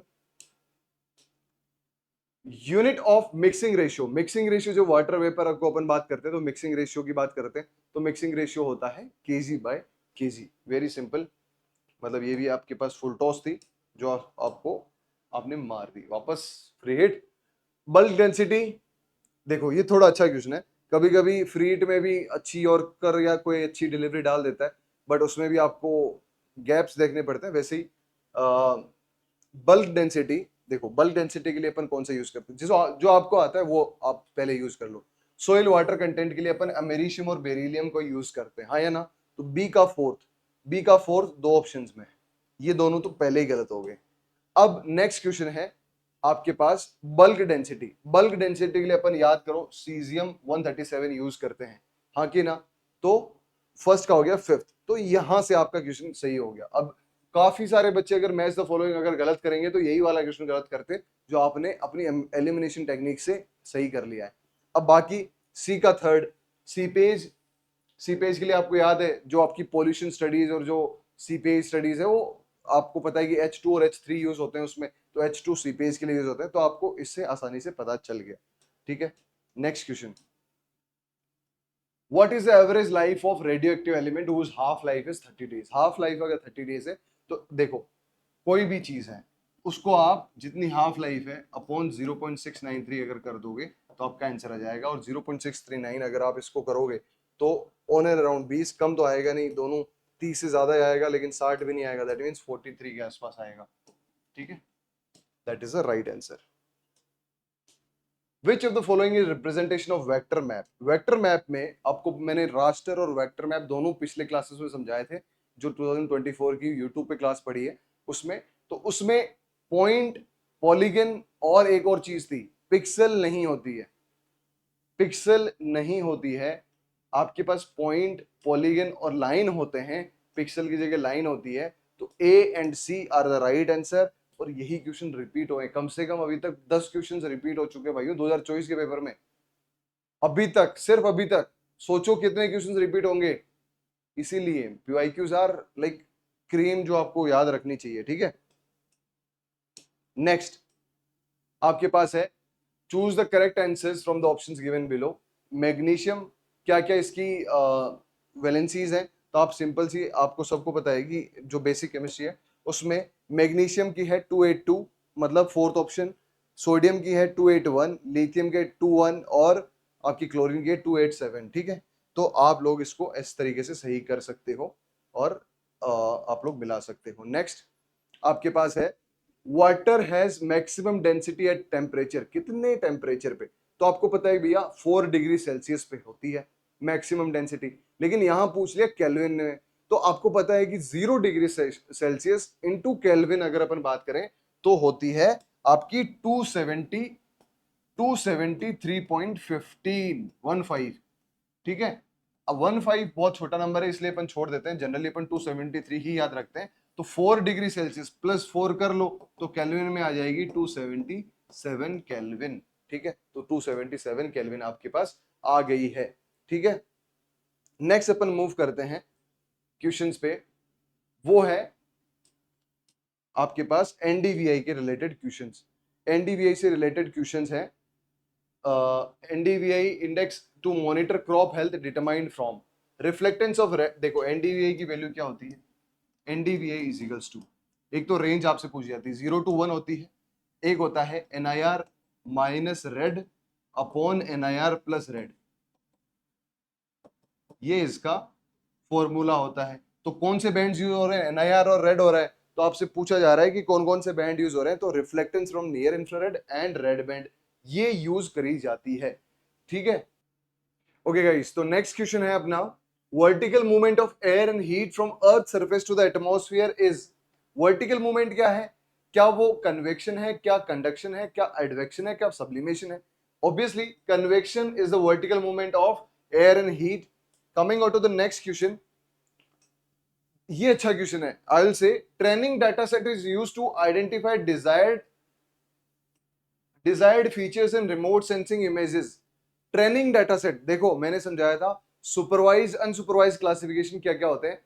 सुपरवाइज क्लासिफिकेशन वो होता है जिसमें आप कुछ डाटा देते हो, उसके बेसिस पे वो जो मशीन लर्निंग है वो काम करती है। अनसुपरवाइज वो हो गया जिसमें आपको कुछ नहीं पता, आपने बस ये बोला मशीन से कि भैया ये बताओ कि ये जगह कौन सी है, तो वो हो गया अनसुपरवाइज क्लासिफिकेशन। तो आपको बोला ट्रेनिंग डाटा सेट दिया है तो दैट मीन्स वो सुपरवाइज की बात कर रहा है, सिंपल सी बात है। ठीक है, सेल्फ लर्निंग या अनसुपरवाइज हो जाता तो वो चीज नहीं है, option A will be the right answer. Next question की तरफ अगर अपन मूव करें, the equation governing the flow of water in saturated soil. Saturated soil Darcy law पहले से ही पता है आपको, सिंपल सी बात है। ठीक है, next question, next question capillary rise, ये देखो एसआरएफ में क्वेश्चन आ रखा है, ये जेआरएफ में भी क्वेश्चन आ रखा है।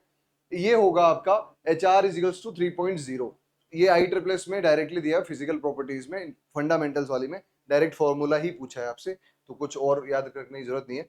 The value of tortuosity in soil is, what is tortuosity now? देखो, आप एक पॉइंट से, ये आपके पास है पॉइंट ए, आप यहां से जाते हो पॉइंट बी की तरफ। अगर आप सीधी लाइन में जा रहे हो तो जो डिस्टेंस है, लेट्स से ये डिस्टेंस 1 मीटर है और आपने डिस्प्लेसमेंट भी 1 मीटर करी है, आप ट्रेवल कितना करे हो? ट्रेवल भी आपने 1 मीटर ही करा है। लेकिन क्या सोइल में ऐसा होता है, वाटर क्या एक स्ट्रेट लाइन में मूव करेगा? नहीं करेगा। वो कैसे करेगा? ये यहां समझो पोर्स हैं, ये आपके सोइल पार्टिकल्स हैं। सोइल पार्टिकल्स ऐसे ही तो होंगे, है ना? सोइल पार्टिकल्स होंगे ऐसे ही।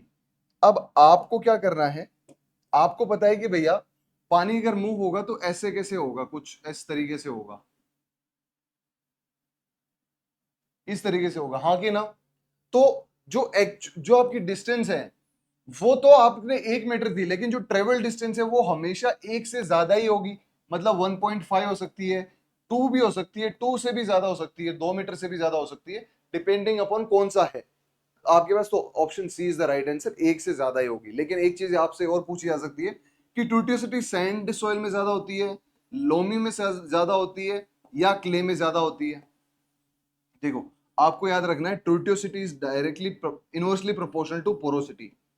अगर पोरोसिटी ज्यादा है तो टूटियोसिटी कम होगी, अगर टूटियोसिटी ज्यादा है तो पोरोसिटी कम होगी। अब आपको पता है कि पोरोसिटी कम किसकी होती है?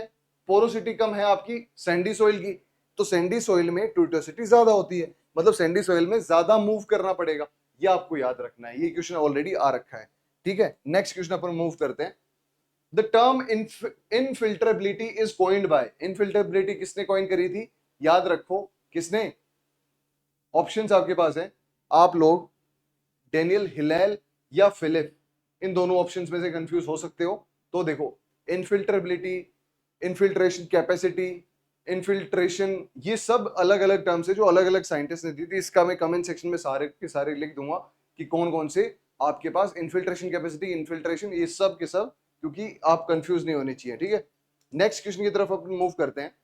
वापस फ्री हीट आ गई, फिजिकल पैरामीटर्स हैं, लिस्ट 2 किलोग्राम।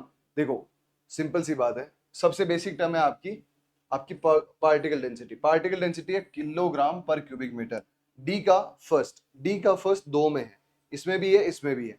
नेक्स्ट आपके पास है विस्कोसिटी। विस्कोसिटी की आप देख सकते हो, या आप soil water potential, soil permeability. Permeability आपको पता है कि मीटर पर आवर। तो सी का हो गया थर्ड, सी का थर्ड दोनों में है। ठीक है, इसका भी, बी का भी अपने को फिफ्थ है, बी का विस्कोसिटी पास्कल सेकंड। तो इसको आपको कुछ डिफरेंस क्रिएट कर नहीं रहा, ये भी सेकंड है। अब जो आपको ऑफ डिफरेंस क्रिएट कर सकता है, एक्चुअली दोनों में ही सेम लिखे गए हैं, तो इसको आप लोग एक्चुअली ऑप्शंस दोनों में सेम लिखे गए गलती से, दैट इज वाई ये मैं आपको दिखा देता हूँ आपका ये। ठीक है, surface tension, surface tension Newton पर मीटर, तो ये इस ऑप्शन के हिसाब से आप मिला सकते हो और यही ऑप्शन सही होगा, क्योंकि ये दोनों ऑप्शंस गलत लिख दिए गए गलती से, तो इसको आप थोड़ा अवॉइड कर सकते हो, sorry. Next, soil hydraulic head is express by, ये क्वेश्चन ऑलरेडी आ चुका है, 2024 में भी आया था, याद रखो। Potential energy per unit mass of soil water, potential energy per unit volume of soil water, potential energy per weight of soil water and height of standing water on the soil surface. तो देखो, simple सा है, सिर्फ और सिर्फ wait की बात हो रही है, तो option C is the right answer. Potential head, या जो हाइड्रोलिक हेड होता है वो wait per unit soil water होता है, option C is. Next question, soil clay has maximum influence of soil behaviour. Soil clay का मैक्सिमम बिहेवियर होता है क्या? Clay has greater surface area per unit mass and it most physicochemically active. बिल्कुल सही बात है, दोनों एक दूसरे से सही है और option A is the right answer. ठीक है, next question, arrange the following soil textures with decreasing field capacity water content. अब देखो, सेम वाटर कंटेंट जो आपका ज्यादा किस में होगा, आपको पता है ऐसी सॉइल्स, हैवी सॉइल्स या क्ले सॉइल्स में जिनके पास माइक्रोपोर्स की ज्यादा क्वांटिटी है। तो decreasing, arrange the following soil textures with decreasing field capacity, मतलब फील्ड कैपेसिटी डिक्रीजिंग, तो सबसे पहले उसका आएगा जिसका सबसे ज्यादा फील्ड कैपेसिटी है। तो सबसे ज्यादा फील्ड कैपेसिटी होगा डी, क्ले का, तो डी, फिर क्ले लोम का, फिर सिल्टी लोम का, फिर सैंडी लोम का, फिर सैंडी का। तो option fourth will be the right answer. थोड़ा कॉन्शियसली सोचना है, बाकी बहुत इजी क्वेश्चन है, ठीक है। नेक्स्ट अपन मूव करते हैं। Alluvial soils are the largest groups of soil in the soil group of soils in India. सही बात है, alluvial soils 113 million hectare cover करती है इंडिया में, तो लार्जेस्ट सॉइल ग्रुप वो है, बिल्कुल सही बात है। फिर सेकेंड स्टेटमेंट है alluvial soils are rich in nitrogen. नहीं भैया, alluvial soils organic carbon, nitrogen इनमें रिच नहीं होती है। क्यों? क्योंकि एलुवियल सॉइल क्या है, जो रिवर से आपके पास आ रही है, ट्रेवल करके आ रही है, और वो एंटी सोल बनाती है, उसमें कोई भी अभी तक कल्टीवेशन नहीं हुई है। कौन सी? ये न्यू सॉइल्स है। तो ऑर्गेनिक कार्बन तो तब आएगा ना जब प्लांट का बायोमास उसमें मिक्स होगा, और अभी तो कोई बायोमास मिक्स हुआ ही नहीं है। तो प्लांट का बायोमास मिक्स नहीं हुआ है तो नाइट्रोजन हुआ, नाइट्रोजन भी तो ऑर्गेनिक मैटर से आएगा, ऑर्गेनिक कार्बन भी तो वही है, तो इन दोनों में डेफिशिएंट होती है। तो statement 2 is incorrect, statement 1 is correct, that means option C is correct. Clear है? बहुत बढ़िया। नेक्स्ट क्वेश्चन की तरफ अपन मूव करते हैं। At field capacity metric potential the soil water content is higher in dry soil is getting wet. देखो ये आ गया soil hysteresis equation. Soil water जो चैप्टर है आपका फंडामेंटल्स में, उसमें ग्राफ है सॉइल हिस्टेरिसिस का। क्लासेस में मैंने बहुत अच्छे से एक्सप्लेन किया है। उसके बेसिकली 4 फैक्टर्स होते हैं। इंक बॉटल इफेक्ट हो गया, आपके पास बहुत डिटेल से उसको समझाया हुआ है। हिस्टेरिसिस क्या होता है बेसिकली, इन शॉर्ट अगर अपन बात करें, जब सॉइल ड्राई हो रही होती है, ड्राइंग जो प्रोसेस है, एक होता है वेटिंग प्रोसेस, जब आपके पास पानी नहीं है, अब सॉइल वेट हो रही है, तो पानी हमेशा ज्यादा होगा ड्राइंग फेज में।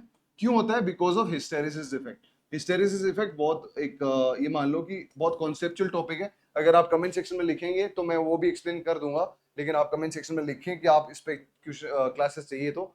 जो ड्राइंग फेज, यहाँ क्वेश्चन क्या दे रखा है, the soil water content is higher when dry soil is getting wet, मतलब वेटिंग प्रोसेस।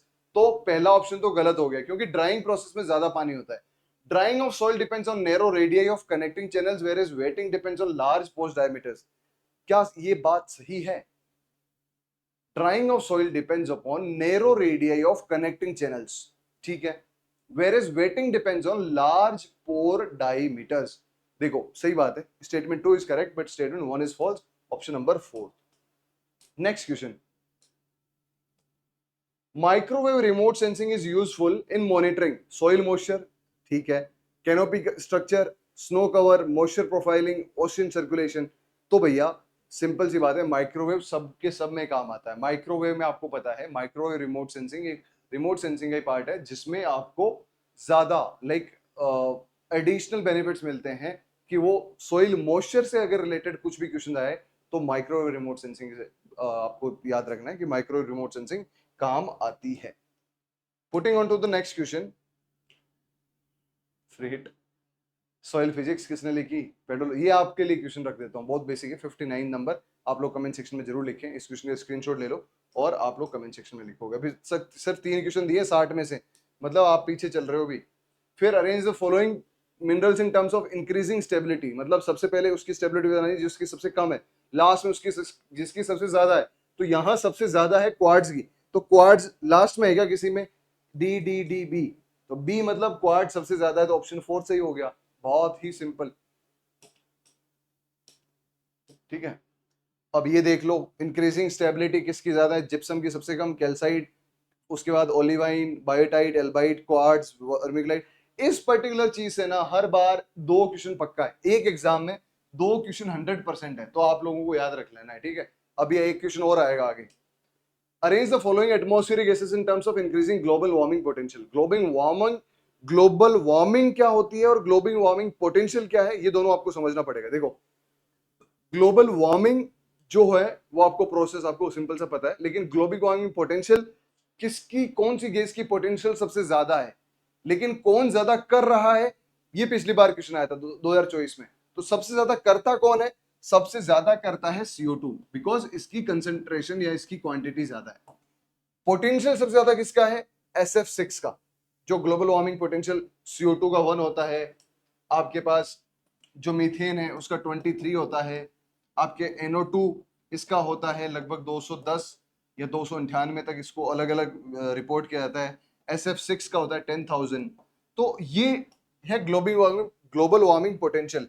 तो सबसे इंक्रीजिंग ग्लोबल वार्मिंग पोटेंशियल पूछा है तो CO2 सबसे पहला आ गया, सी, फिर आ गया आपका CH4A, फिर बी और डी। CABD है क्या? CABD ऑप्शन पहला ही है, तो पहला ऑप्शन सही हो गया। ठीक है, next next, very good. Raster data is obtained from satellite images, aerial cameras and scan maps. सही बात है, रास्टर इमेजेस। फिर georeferencing allows you to view, query and analyse raster data with अगर अदर ज्योग्राफिकल लोकेशंस। तो सही बात है, दोनों सही है, स्टेटमेंट्स दोनों सही है। जियो रेफरेंसिंग अलाउ करती है। जियो रेफरेंसिंग क्या होती है कि हमने एक सैटेलाइट इमेज ली और ज्योग्राफिकल लोकेशन लेटीट्यूड लॉन्गिट्यूड लिया, अब इन दोनों को मिलाना है ताकि हम उस पर्टिकुलर जगह की बात कर पाए। अभी इंडिया पाकिस्तान का वॉर चल रहा है, तो पिन पॉइंट प्रिसाइज जो बॉम्बिंग हो रही है वो किसकी वजह से हो रही है? जियो रेफरेंस्ड है। मतलब जो आपका लेटीट्यूड और लॉन्गिट्यूड है वो ऑलरेडी उस पर्टिकुलर सैटेलाइट को अपन ने फीड कर दिया कि भैया इस पर्टिकुलर लैट लॉन्ग पे हमें बम गिराना है। तो इंडियन आर्मी या इंडियन एयरफोर्स ने क्या किया, सीधी उस लोकेशन पे डाला और बोल दिया कि आप लोग इस पर्टिकुलर जगह पे आप बॉम्बिंग कर सकते हो। ठीक है गाइस, मम्मी का कॉल आ रहा है, मैं एक सेकंड बोल देता हूँ। मम्मी मैं वापस कॉल करूँगा ना? Hello hello hello. मम्मी लोग नहीं सुनते भाई लोग, मम्मी लोग नहीं सुनेंगे।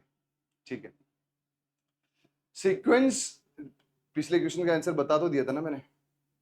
हाँ, तो दोनों ऑप्शंस सही हैं, इसका कोई दिक्कत नहीं है। ठीक है, नेक्स्ट अपन मूव करते हैं। Sequence the steps for geo referencing A map in QGIS। देखो भाइयों, सेम टू सेम क्वेश्चन 2024 में आया है, सेम टू सेम QGIS का प्रोसेस। मैंने 2024 का पेपर सॉल्यूशन करा रखा है। आप लोग कमेंट सेक्शन में लिखो कि आपको याद है QGIS का प्रोसेस क्या होता है। आप लोग, ये शायद 112, 13, 14 के आसपास था पिछली बार क्वेश्चंस, तो इसको आसानी से आप कर सकते हो। ठीक है, नेक्स्ट। हाँ, ये अच्छा है। Primary objective of summer ploughing is opening the soil crust and turning the soil underneath. पहला आपके पास असर्शन है, बिल्कुल सही है। समर प्लॉइंग, अगर आपने रील भी देखी होगी, समर प्लॉइंग भी बनाई थी, उसमें भी क्रस्टिंग और सॉइल को अंडरनीथ जो टर्निंग कर रहे हैं उसके लिए मेजरली की जाती है। अब इससे होगा क्या, क्या वो रीजन में हमें समझने को मिलेगा? तब तो हम ऑप्शन ए की तरफ जाएंगे, वरना अदर ऑप्शन अपने पास खुले हैं। It facilitates the sow of crops immediately after onset of monsoon. सही बात है कि अगर आप मॉनसून में तुरंत आपको अगर सोइंग करनी है तो आपको समर प्लोइंग करनी पड़ेगी ताकि वो क्रस्ट जो टूटी, वरना आपको मॉनसून के बाद में वापस एक बार आपको टिलेज एक्टिविटीज करनी पड़ेगी, क्योंकि आपको जो आपकी प्लोइंग जो आपकी क्रस्ट है उसको तोड़ना पड़ेगा। तो रीजन सही है, प्राइमरी ऑब्जेक्टिव्स इसी वजह से, क्रस्ट को तोड़ने की वजह से ही हम इमीडिएटली शो कर सकते हैं। तो option A is the right answer. ठीक है गाइस, नेक्स्ट की तरफ अपन मूव करते हैं। ये भी क्वेश्चन सेम टू सेम आ रखा है 2024 में भाइयों। आपको फ्री हिट मिल रही है, आपको नो बॉल मिल रही है, आपको फुल टॉस मिल रही है, आपको बाइज मिल रही है, आपको पता नहीं क्या क्या मिल रहा है यार एग्जाम में। इसीलिए देखो, वाई वी टेल कि JRF आसान हो सकता है अगर आप स्मार्ट स्टडी करें, जस्ट बिकॉज ऑफ दिस। हम कोई एक जादुई एक मैजिक की नहीं है, एक मैजिक पिल नहीं है, बस क्या है, पैटर्न को समझना है। और पैटर्न यही तो कहता है यार कि देखो, एक तो PYQs रिपीट होते हैं ICR के एग्जाम्स में। PYQs रिपीट होंगे तो आपको आसानी से चीजों को, वो क्वेश्चंस आप सेम टू सेम कर सकते हो। और PYQs के पैटर्न पे ही 120 के 110 क्वेश्चन या 100 क्वेश्चन PYQs के पैटर्न पे मिलेंगे। अगर आपने पिछले 4-5 साल के PYQs अच्छे से सोल्व कर लिए ना, मैं पहले भी बोला था ये चीज, नहीं, कोई भी नहीं रोक सकता आपका सिलेक्शन, 100% सिलेक्शन है। और इसीलिए तो यही तो trick, what we are giving you to you, ये एग्जाम पैटर्न को आसान भाषा में समझा के कि भाई ये क्वेश्चन आ रखा है, ऐसे क्वेश्चन आ रखा है, इस टॉपिक से इस लेवल का क्वेश्चन आ रखा है, तैयार हो जाओ। आपने वो तो पढ़ लिया, उसके साथ साथ आगे पीछे का पढ़ लिया, खत्म काम। अब ऐसा थोड़ी NTA कोई अलग ही टर्म निकाल देगा जो आपने कभी पढ़ी नहीं, कोई ऐसी बुक में से नहीं। 10 बुक पढ़ने से सिलेक्शन नहीं होगा। जो PYQs के पैटर्न के हिसाब से बुक पढ़ के आपने IEEE पढ़ के आंसर कर दिए, 99% क्वेश्चन वहीं से आने हैं। इसीलिए हम बोल रहे हैं बार बार, प्लीज उसको थोड़ा ध्यान रखें। व्हाट वी जनरली से उसको आप सीरियस लो या ना लो, बट व्हाट वी रिपीटेडली से उसको आप प्लीज सीरियस लो, क्योंकि वो बहुत ज्यादा इंपॉर्टेंट है। नेक्स्ट, हाँ मतलब सेम है तो ऑब्वियसली सेंटिनल में यूरोपियन स्पेस एजेंसी के द्वारा ये सैटेलाइट मिशन लॉन्च किया गया था। 6 सेंटिनल सैटेलाइट्स हैं।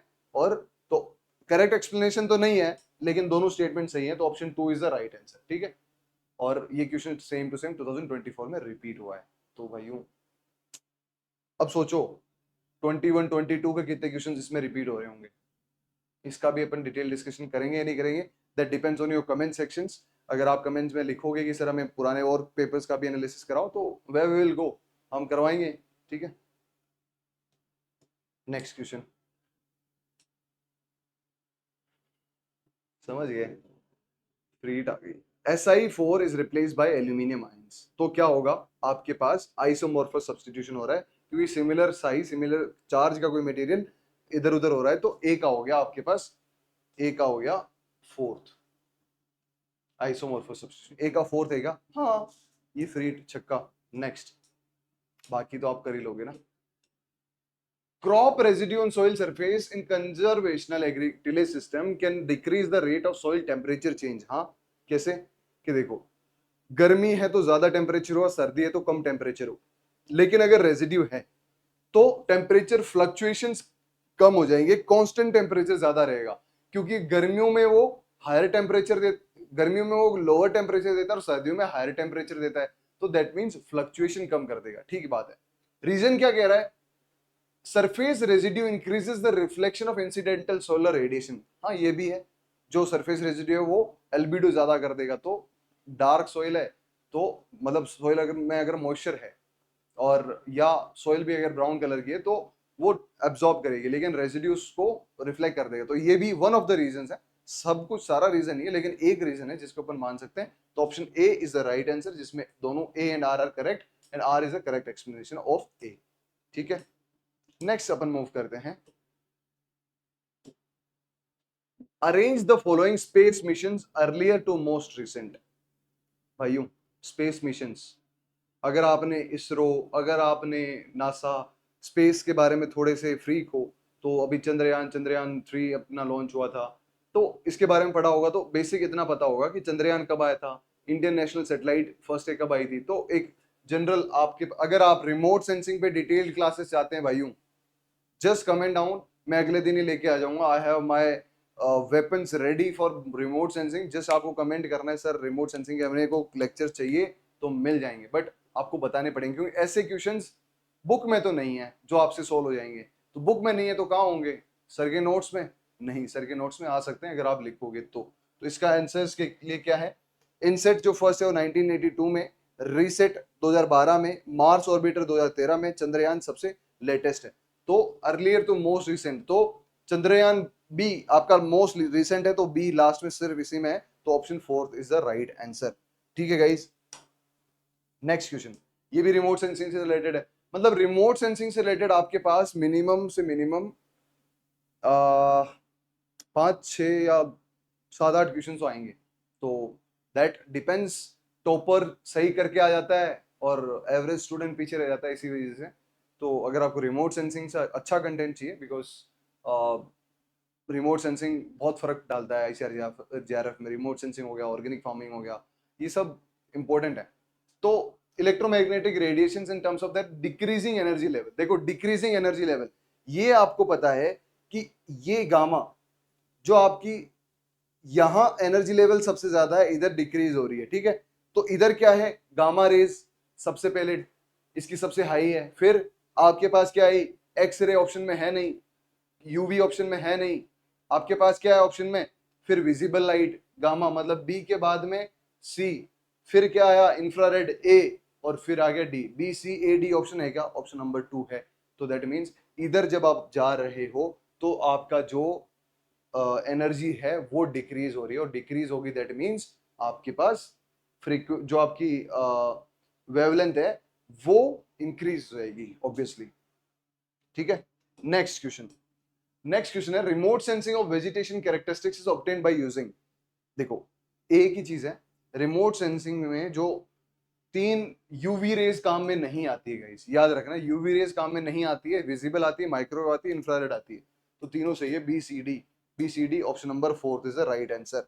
ठीक है गाइस, चलो बहुत बढ़िया। Dash is the determination of one और few constituents from the sample. पूरे सैंपल में सिर्फ एक या दो अपन ने कॉन्स्टिट्यूएंट्स लिए, तो उसको अपन क्या बोलेंगे? इसको अपन बोलेंगे पार्शियल एनालिसिस। ऑप्शन नाम से समझ में आ रहा है। The pH range at which the desirable colour change occurs for a particular indicator is, that is PR. इसको आप कमेंट सेक्शन में लिखोगे कि क्या है। अगर नहीं आता तो इस पे एक अलग से अपन पूरा एक शॉर्ट या एक रील बना सकते हैं जिसपे आपको बेटर समझ पाए। Next, equivalent weight of a salt depends upon number of equivalent weights of acid that combines into salt. Option A is the right answer. ठीक है. Putting on to the next question. Equivalent weight क्या होता है? Molecular weight upon charge. Error in a measurement caused by factors which vary with measurements is, अगर कोई error आ रहा है measurement में जो उस फैक्टर को वेरी करने पे आ रहा है, तो उसको आप क्या बोलोगे? उसको आप बोलोगे क्रूड एरर। ठीक है. रिएजेंट एरर नहीं आ रहा है, रैंडम एरर नहीं है, ऑपरेशनल एरर, ये नाम से समझ में आ जाएगा। क्रूड एरर ऐसी कोई चीज नहीं है। ठीक है. Next question, which of the following is true? Uptake of molybdenum by plant reduces the sulphur application. देखो क्यों, समझते हैं। मोलिब्डेनम क्या है? MoO4 की फॉर्म में होता है। ठीक है, मोलिब्डेनम। और आपका बोरोन क्या है? ये भी अनायन है, दोनों अनायन है। अब अगर प्लांट को चाहिए होगा तो अनायन एक दूसरे में कंपटीशन करेंगे अपन, जिसको बोलेंगे अनायन एंटागोनिज्म। ये प्रिंसिपल है अनायन एंटागोनिज्म का। तो एक दूसरे को कंपटीशन देंगे, तो अगर एक अपटेक हो रहा है तो दूसरे का अपटेक रोक देगा। तो option A is right. Second, boron toxicity decreases with decreasing concentration. अब कोई टॉक्सिसिटी इंक्रीज है, तो अगर अपन उसकी कंसंट्रेशन डिक्रीज करेंगे तो उसकी टॉक्सिसिटी भी तो डिक्रीज होगी। तो that is 2 is also correct. तो बोथ ए एंड बी, तो ऑप्शन सी इज करेक्ट। खत्म बात। Next question, active absorption is governed by which theory? It is basically by lecithin theory. Lecithin theory क्या बोलती है, जिसको बेनेट एंड क्लार्क 1956 में दिया था, जो बोलती है कि कोई भी प्रोटीन एसोसिएट होता है कोई फॉस्फेटाइड लेसिथिन के साथ, जो उसको मतलब एज एन कैरियर काम आता है, और वो एक्टिव एब्जॉर्प्शन के बारे में इंपॉर्टेंट रोल प्ले करती है। ठीक है गाइस, ओके गाइस। नेक्स्ट अपन मूव करते हैं। Mass of sample in picogram method is obviously 10 to the power आपके पास 12 पिकोग्राम। अगर आपको बाकी और चीजों के बारे में जानना है तो मिलीग्राम है 10 to the power -3, microgram 10 to the power -6, nanogram 10 to the power -9 और picogram 10 to the power -12। Is it all right? ठीक है गाइस। नेक्स्ट अपन मूव करते हैं। Phosphorus is immobile in soil because, phosphorus immobile क्यों है? Phosphate ions are held by an ion exchange. Okay. Phosphate ions are held by ligand exchange. Okay, ठीक है, दोनों सही है। Phosphate ions are absorbed as sparingly soluble phosphates. ये भी सही है। Phosphate ions are released as completely soluble phosphate. नहीं, ये तो सही नहीं है। तो A, B, C सही है। That means option A is the right answer. अब phosphate अनायन एक्सचेंज के साथ होता है, लाइगेंड एक्सचेंज के साथ होता है। अब अनायन एक्सचेंज क्या है, लाइगेंड एक्सचेंज क्या है, इसके लिए यार मतलब बहुत अच्छे अच्छे कॉन्सेप्ट्स हैं। आपको अगर मैं चलो यहाँ ट्राई करता हूँ समझाने की, आप लोग कमेंट सेक्शन में लिखें अगर आपको इसकी सेपरेट क्लास, जो भी आपको कॉन्सेप्ट डिटेल में समझना है ना, just give a comment, we are ready with that. Okay guys, तो लाइगेंड एक्सचेंज बेसिकली क्या है? देखो, आपकी जो सोइल है, आपकी जो सोइल है वो है, क्या हो गया भाई? ठीक है, ये जो सोइल है वो नेगेटिवली चार्ज है।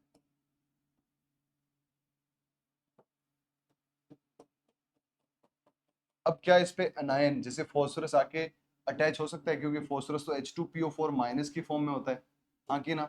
तो अटैच होने के लिए नेगेटिव नेगेटिव, तो negative negative that means same charges repel each other, opposite charges attract each other. तो नेगेटिव हुआ तो ये रिपेल करेगा, नहीं आने देगा। तो इसके बीच में कोई सेंट्रल केटायन जैसे आयरन आ गया, तो आयरन की वैलेंसी +3 या +2, तो उसके बेसिस पे ये एक दूसरे से अट्रैक्ट हो सकता है, क्योंकि ये तो ऑपोजिट चार्जेस है तो अट्रैक्ट करेंगे। तो अब यहां आके इस आयरन के ऊपर, क्योंकि अब पूरा चार्ज क्या हो गया, पहले नेगेटिव था, अनायन नहीं आ सकता था, अब आयरन आके बैठ गया तो इसका चार्ज हो गया पॉजिटिव। दैट मींस अब अनायन आ सकता है, तो H2PO4 आके यहाँ जमा हो जाएगा, और इसी को तो कहते हैं लाइगेंड एक्सचेंज। अब देखो लाइगेंड एक्सचेंज की वजह से क्या हुआ, लास्ट में क्या बचा, नेगेटिव चार्ज इंक्रीज हुआ, नेगेटिव चार्ज इंक्रीज हुआ, दैट मींस CC इंक्रीज हुई। और ये क्वेश्चन JRF में आ रखा है कि भैया बताओ कि अगर लाइगेंड एक्सचेंज हो रहा है तो CC क्या होगा, इंक्रीज होगा, डिक्रीज होगा, कोई फर्क नहीं पड़ेगा। तो आपको बताइए CC इंक्रीज होगा, इसी वजह से। ठीक है। Surface tension of water is very high compare to other liquids, बिल्कुल सही है। बाकी जो इथाइल अल्कोहल से सिमिलर लिक्विड्स हैं उनकी इतनी हाई नहीं होती है। विस्कोसिटी क्या है? रेजिस्टेंस टू फ्लो, आसानी से। एक तो होता है कि भैया अब आप सोचोगे सर हनी है, हनी की विस्कोसिटी तो और भी ज्यादा होती है। नहीं, आप उस particular type of same molecular weight के हिसाब से अगर आप चीजों को कंपेयर करोगे तो उसके हिसाब से पूछ रहा है ये। मतलब कोई भी साइंस में कोई चीजें कंपेयर करी जाती है तो बेसिकली स्टैंडर्ड चीजों पे कंपेयर करते हैं अपन। तो वाटर का जिस हिसाब से मोलिकुलर वेट है उसके हिसाब से आप 72 बहुत ज्यादा है। हायर अट्रैक्शन अभी किसकी वजह से? Higher attraction of water molecules for each other is because of H bond. H bond है, दैट इज व्हाई विस्कोसिटी ज्यादा है। तो option A is the right answer, जिसमें A and R correct and R is correct explanation of A. Next question, when the original value of nitrogen in urea is 46% and estimated value is 45%, then relative error is, अब आप सोचोगे sir 0.5% का ही तो है, हाँ या ना? क्या लगता है 0.5% है या ज्यादा है? 1.068 है, मतलब डबल हो जाएगा ना मेरे भाई। 100% की बात कर रहे हैं अपन, तो 1.068। थोड़ा सा कॉमन सेंस लगा रहे हैं इस क्वेश्चन में, ठीक है। Next, point out the mobile nutrients in soil. Mobile nutrient कौन कौन से हैं? देखो, जहां फोस्फोरस आ गया वहां काम खराब हो गया, तो फोस्फोरस तो है नहीं। फोस्फोरस कहाँ नहीं है? और आयरन भी नहीं है, क्योंकि कैटायन है, सिर्फ एनाइन से हो सकते हैं जो ज्यादा मोबाइल होंगे सॉइल में। तो और ये भी गया, तो ऑप्शन एक ही बचा जिसमें ये तीनों हैं, तो option C is the right answer. तो ऑप्शन सी, ऑप्शन 2 जिसमें सी ओनली लिखा है, that is the right answer. पता है ना, मोबाइल और इमोबाइल, मोबाइल और इमोबाइल मतलब देखो सोइल अपनी नेगेटिव चार्ज है, जैसे मैंने बोला like charges repel each other. तो अगर कोई एनायन होगा तो रिपेल करेगा, और रिपेल करेगा तभी तो फिक्स नहीं होगा और ये मोबाइल रहेगा। मतलब प्लांट आके इसको ले ले सकता है, क्योंकि ये सोइल सॉल्यूशन में प्रेजेंट है, ना कि क्ले एड्सॉर्ब हो रखा है। क्ले पे एड्सॉर्प्शन नहीं होगा, बिकॉज वो तब होता जब केटाइन अगर हमारे पास होता, तो केटाइन तो है नहीं है, एनायन है, ठीक है। Next question, arrange the minerals based on the descending order of weatherability. Descending order of weatherability, देखो गाइस, सबसे ज्यादा वेदरेबिलिटी किसकी है और सबसे कम किसकी है, उसके बेसिस पे पहले देखो सबसे ज्यादा किसकी है। तो सबसे ज्यादा है आपकी, सोचो, डिसेंडिंग ऑर्डर ऑफ वेदरेबिलिटी, सबसे पहले जिसकी सबसे ज्यादा वेदरेबिलिटी, तो किसकी होगी? जिरकॉन तो हैवी मटेरियल तो बिल्कुल नहीं होगी।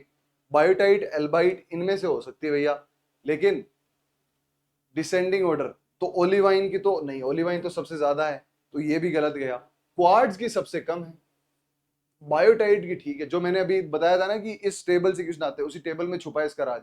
तो option A is the right answer कि डिक्रीज डिसेंडिंग ऑर्डर ऑफ वेदरेबिलिटी सबसे ज्यादा बायोटाइट की है, फिर ओगाइट, फिर गार्नेट, फिर क्वार्ट्ज। क्वार्ट्ज की सबसे कम है, ठीक है गाइस।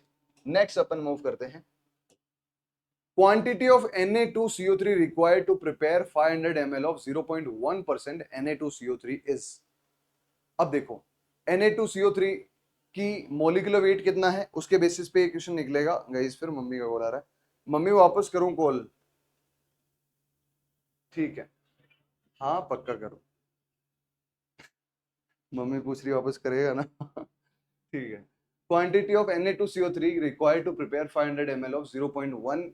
देखो आपको पता है कि मोलिकुलर वेट कितना है Na2CO3 का, बेसिक है N1V1 = N2V2 से आराम से हो जाएगा। अगर किसी को कंफ्यूजन हो तो एक डिटेल्ड हमारे सर एक क्लास लेके आ रहे हैं, प्रवीण सर, जो डिटेल्ड बेसिक केमिस्ट्री पे होगी, जो आपकी नॉर्मलिटी, मोलरिटी और मोलिलिटी से रिलेटेड होगी, तो वो भी आपको कराई जाएगी ऑन यूट्यूब वेरी शॉर्टली। तो उसके लिए भी तैयार रहना आप।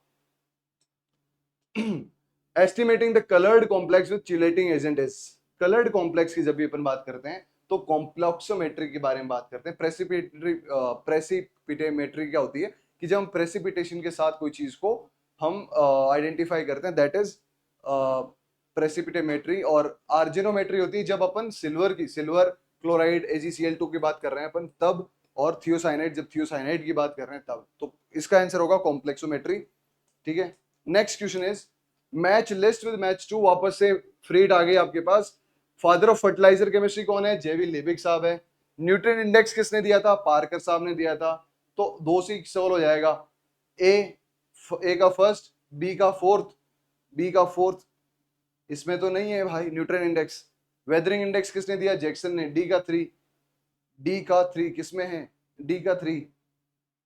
सी का फर्स्ट नहीं भाई, ये ऑप्शन थोड़े गलत है, अपन मिला लेते हैं।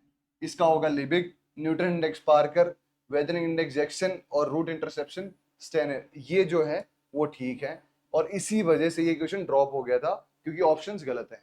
ये कुछ क्वेश्चंस 2023 में तकरीबन 3 या 4 क्वेश्चंस ड्रॉप हो चुके थे, जो मैं आगे बताऊंगा और कौन कौन से ड्रॉप हो रखे हैं, तो आप लोग इसका ध्यान रख सकते हैं।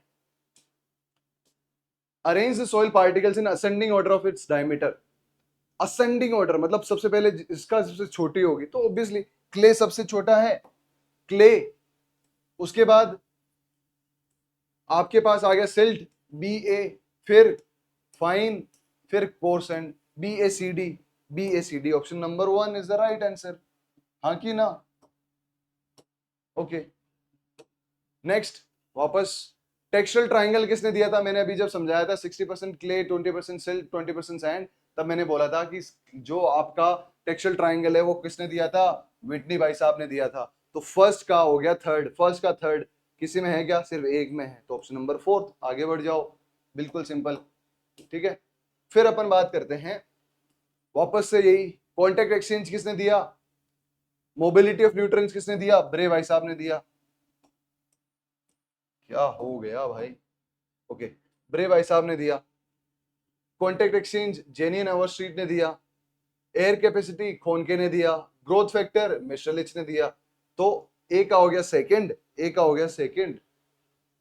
ये भी ऑप्शन गलत है, शायद ये भी ड्रॉप हुआ था। 3-4 क्वेश्चन जैसे मैंने बोला ड्रॉप हुए हैं, तो आप इस हिसाब से एक्चुअल आंसर्स ये हैं। एयर कैपेसिटी खोनके ने दी थी, और कॉन्टेक्ट एक्सचेंज, ये सब के बारे में यार पता है, इनमें इतने डिटेल कॉन्सेप्ट्स है ना, लेकिन आप लेक्चर बहुत लंबा हो जाएगा, दैट इज व्हाई मैं नहीं करा रहा हूँ। जिस चीज पे भी आपको कॉन्सेप्ट्स का पूरा लेक्चर चाहिए, जस्ट गिव इट कि सर आप कॉन्टेक्ट एक्सचेंज समझा दो, या sir air capacity of soil क्या होती है वो समझा दो, sir growth factor and yield Mitscherlich law क्या होते हैं वो समझा दो, या एक सर क्लास ले लो कि ग्रोथ जो लोज है मिनरल न्यूट्रिशन पे उस पर क्लास ले लो। जो आप बोलोगे विद इन 24 आवर्स या विद इन 48 आवर्स उसकी क्लास आ जाएगी, बट आप लोगों को बोलना पड़ेगा कमेंट सेक्शन में, ठीक है?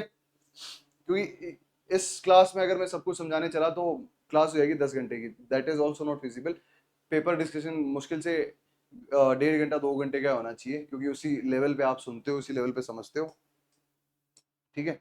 Next, arrange the minerals in order of decreasing weathering index. Decreasing weathering index मतलब सबसे पहले सबसे ज्यादा वाले का वेदरिंग इंडेक्स सबसे ज्यादा होता है केवलनाइट का। अगर आपसे पूछे कि फाइलोसिलिकेट में सबसे रेजिस्टेंट मिनरल कौन सा है, तो केवलनाइट। कितना? 10 होती है उसकी, किसके थ्रू? आपकी जैक्सन सीरीज के थ्रू, ठीक है। तो केवलिनाइट सबसे पहले आएगा, ए। फिर आपने याद करी थी काम वाली माइके, याद करो, ऐसे एक अपन ने ट्रिक बनाई थी जब अपन पढ़ रहे थे। केवलाइट, फिर आपका मोन्टमोलाइट, तो बी आ गया, फिर आपका वर्मिकुलाइट सी आ गया, और फिर आपका माइका हो गया D. A B C D, option A is the right answer, इतना simple. Next, next question is international pipette method जो है वो है standard method for particle size analysis. बिल्कुल सही बात है, पार्ट दो मेथड होते हैं जनरली, इंटरनेशनल पीपेट मेथड और हाइड्रोमीटर मेथड। हाइड्रोमीटर मेथड में थोड़ी सी ज्यादा आपके पास ये मान सकते हो कि लेस एक्यूरेट होती है, लेकिन रैपिड होता है। अगर ज्यादा नंबर ऑफ सॉइल सैंपल्स लेने तो अपन हाइड्रोमीटर मेथड यूज करेंगे, जो डेंसिटी फ्रैक्शनेशन पे काम करता है। और international pipette method standard method होता है, लेकिन ये स्लो है।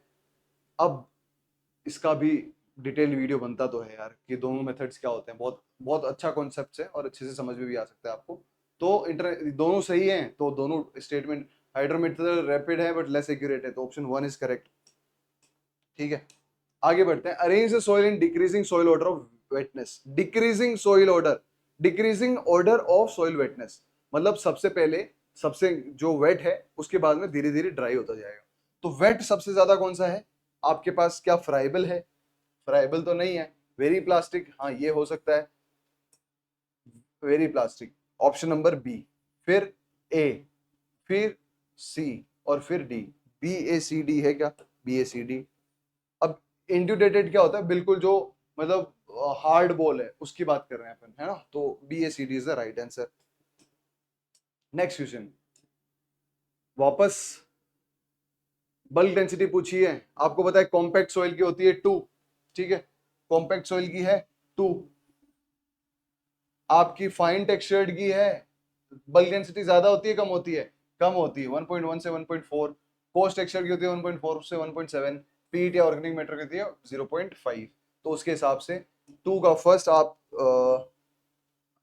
बी का फर्स्ट आप इससे याद रख सकते हो। तो ऑप्शन ए इज राइट, और बाकी सारे मैच कर रहे हैं।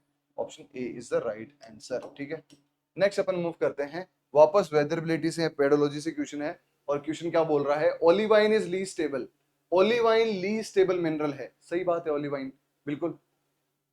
उसके बाद हैज डिपेंड, ये किस में आता है? देखो, जब अपन क्लासिफिकेशन ऑफ सॉइल मिनरल्स पढ़ेंगे, जो उसमें क्या चीज होती है, उसमें होता है आपका आइनोसिलिकेट, फिर होता है आपका आइनो सोरो साइक्लो फाइलो, आइनो फाइलो, फिर टेक्टोलास्ट में। तो जो आपका आइनोसिलिकेट, जिसको अपन आइलैंड सिलिकेट्स बोलते हैं, जिसको इंडिपेंडेंट, उसमें क्या होता है कि आपके पास ये सिलिकन है, ये आपके पास ऑक्सीजन है, और ये एक दूसरे से कोई लिंकेज नहीं है इसका। एक दूसरा कोई मिनरल होगा तो उसका कोई लिंकेज नहीं है। दैट इज वाई सबसे आसान वेदरिंग हो सकती है ओलिवाइन की, बिकॉज वो आपके पास आइलैंड सिलिकेट्स हैं। नेसो सिलिकेट जिसको अपन बोलते हैं, नेसो सोरो साइक्लो आइनो फाइलो टेक्टो, इस टाइप से सिलिकेट्स हैं। तो नेसो में क्या है, जिसको अपन आइलैंड, जिसकी कोई बॉन्डिंग नहीं है। फिर आपके पास धीरे धीरे जैसे जैसे अपन आगे जा रहे हैं टेक्टो तक, वैसे वैसे एक सिलिकन, जो एक आपका सिलिका टेट्राहेड्रन है, उसकी दूसरे के साथ बॉन्डिंग बढ़ती जाती है। ठीक है, ओके गाइस, तो दोनों सही है। As independent silica tetrahedron held together by forming bonds with hydrolysable magnesium और आयरन एक दूसरे के साथ, तो दोनों ऑप्शंस सही हैं। ठीक है, next, mobility is overall process by, देखो मोबिलिटी सिर्फ ये नहीं होती कि कोई न्यूट्रिएंट मूव कर सकता है, मोबिलिटी वो होती है कि न्यूट्रिएंट मूव कर सकता है और वो प्लांट में एब्जॉर्ब हो सकता है। तो मोबिलिटी इज ओवरऑल प्रोसेस जहां न्यूट्रिएंट रीच करता है रूट सरफेस पे और एब्जॉर्ब हो जाता है प्लांट से। मोबिलिटी ऑल्सो इन्वॉल्व सोल्यूशन और exchangeable of nutrients and movement to root surface, दोनों सही है, और दैट इज वाई वो करेक्ट एक्सप्लेनेशन है। Option A is the right answer. ठीक है, नेक्स्ट के तरफ अगर अपन मूव करें, फॉलोइंग स्टेटमेंट्स हैं, characteristic feature of minerals are, mineral का क्या कैरेक्टरिस्टिक फीचर है? एक तो उसका डेफिनेट केमिकल कंपोजिशन होता है, बिल्कुल सही बात है। Minerals are inorganic in nature, ये भी ठीक है। The atoms that make up minerals are not arrange in orderly pattern, नहीं, देखो जब भी क्रिस्टलिनिटी की बात करते हैं ना, तो जो भी आपका मिनरल्स हैं वो एक मतलब फिक्स पैटर्न में आपके रहते हैं, तो option C is not right. बाकी minerals are building block of rocks, that is also right. A B and D are right. तो ए बी डी किसमें है? ऑप्शन ए बी डी किसमें है? ऑप्शन 2 में है, लेकिन ए बी डी आरसीबी में भी थे, तो वो भी याद रखना है। A B de Villiers mister 360। तो ए बी डी, मेरे को पहले ऑप्शन को देख के ए बी डी मतलब आरसीबी याद आता था। ठीक है, next, What when is the benzene ring is a substitution in a molecule it is known as, जब बेंजीन रिंग में एक सब्सटीट्यूशन हो जाता है तो उसको अपन क्या बोलते हैं? अब देखो, आईसीआर जेआरएफ में या आईसीआर पीजी में कुछ 7 से 10 क्वेश्चंस आते हैं बेसिक केमिस्ट्री से। अगर आप सिर्फ और सिर्फ सॉइल साइंस पढ़ोगे तो आप कॉलेज ले सकते हो, लेकिन आप रैंक नहीं लगा सकते, क्योंकि उसके अलावा भी बहुत सारा क्रिस्प मटेरियल आपको चाहिए। और वो बेसिक केमिस्ट्री कहाँ से होगी? बेसिक केमिस्ट्री होगी बेसिक कॉन्सेप्ट से, और बेसिक कॉन्सेप्ट्स के लिए आपको अच्छी केमिस्ट्री की नॉलेज होनी चाहिए। बट अगर आपके पास नहीं है तो हमारे पास है हमारे प्रवीण सर, जो आपको बेसिक केमिस्ट्री की क्लासेस कवर करवाते हैं, और आपको इसी वीक से नई क्लासेस वो कवर करवा रहे हैं। बेसिकली लास्ट के 1 मंथ के लिए हमने रखे थे, जैसे चैंपियंस ट्रॉफी में विराट कोहली, वो आईसीसी T20 वर्ल्ड कप में विराट कोहली को सिर्फ फाइनल के लिए बचा के रखा था, वैसे ही हमने प्रवीण सर को लास्ट के 2 महीने के लिए बचा के रखा है कि अब लास्ट के 2 महीनों में बच्चों का रिवीजन करो, बच्चों को बेसिक केमिस्ट्री पढ़ानी है, जिसमें वो बेसिक जो क्वेश्चंस आते हैं उनको सही कर दें। तो उसके लिए मैं इनवाइट करना चाहता हूँ हमारे प्रवीण सर को। कहाँ सर आप आरसीबी में फंसे हुए हैं? मुंबई को चूज करो। सर इसमें वॉइस कैंसिलेशन है। तो वेलकम हमारे प्रवीण सर। और आप देख पा रहे होंगे लगभग हम शक्ल हैं, काफी लोग बोलते भी हैं हम शक्ल हैं हम। तो सर इस क्वेश्चन का आंसर क्या होगा, थोड़ा कॉन्सेप्चुअली समझा दें बच्चों को। सर बेंजीन रिंग में अगर सब्स्टिट्यूशन हो चुका है मतलब मॉलिक्यूल जुड़ चुका होगा, हाँ। तो इसमें देखो ये ऐसा मतलब इसमें बेंजीन रिंग तो है, मगर क्या है कि ये इसमें ले लो सर, आप ये इसको लगा लो, मैं आपको लगा देता हूँ, और बच्चों को प्यार से समझाओ अच्छे से।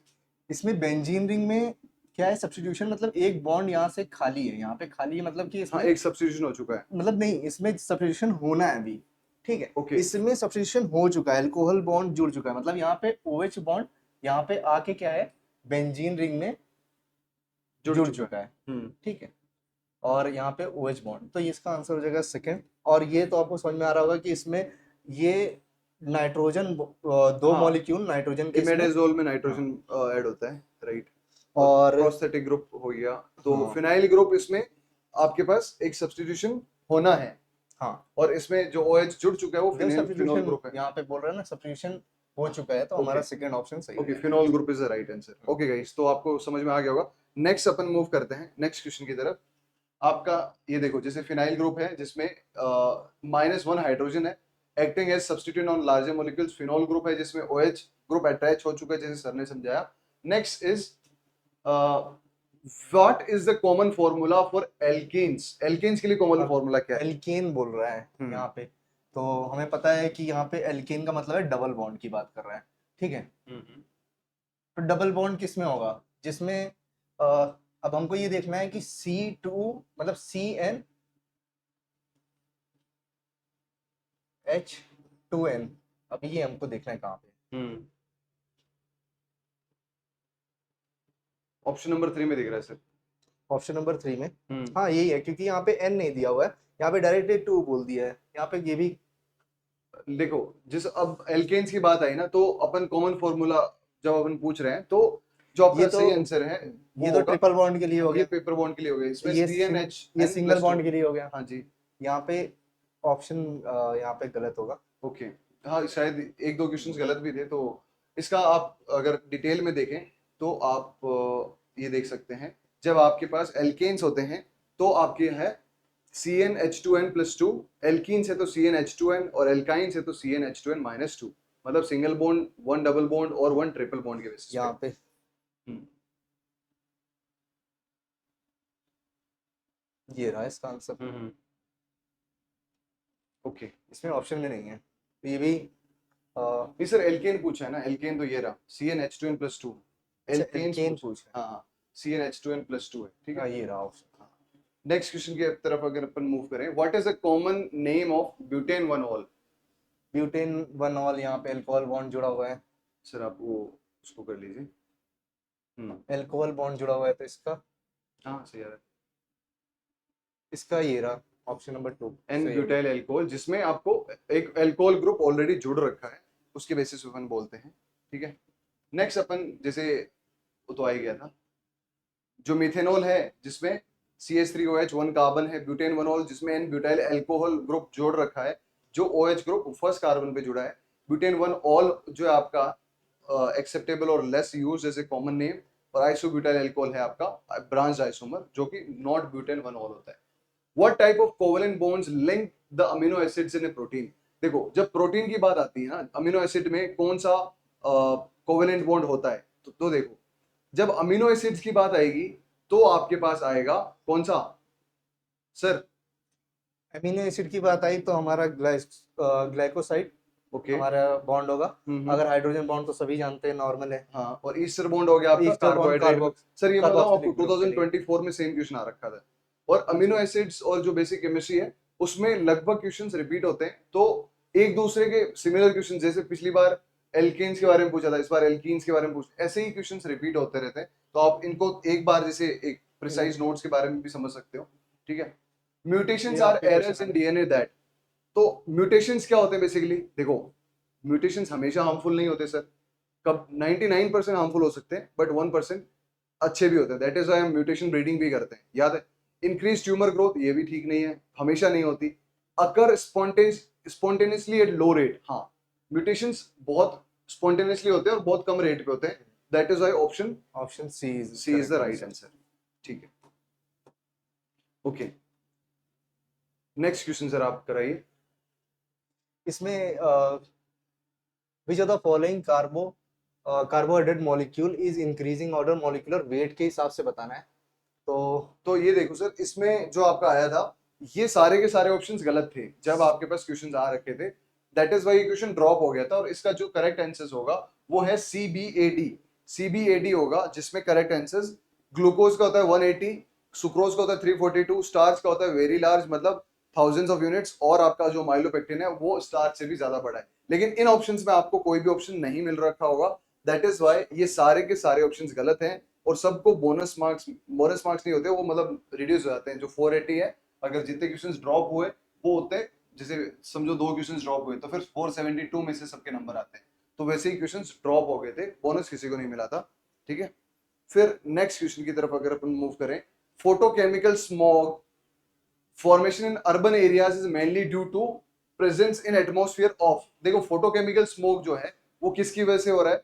ओजोन, पैन और नाइट्रोजन डाइऑक्साइड की वजह से, तीनों की वजह से हो रहा है। तो first option is the right answer.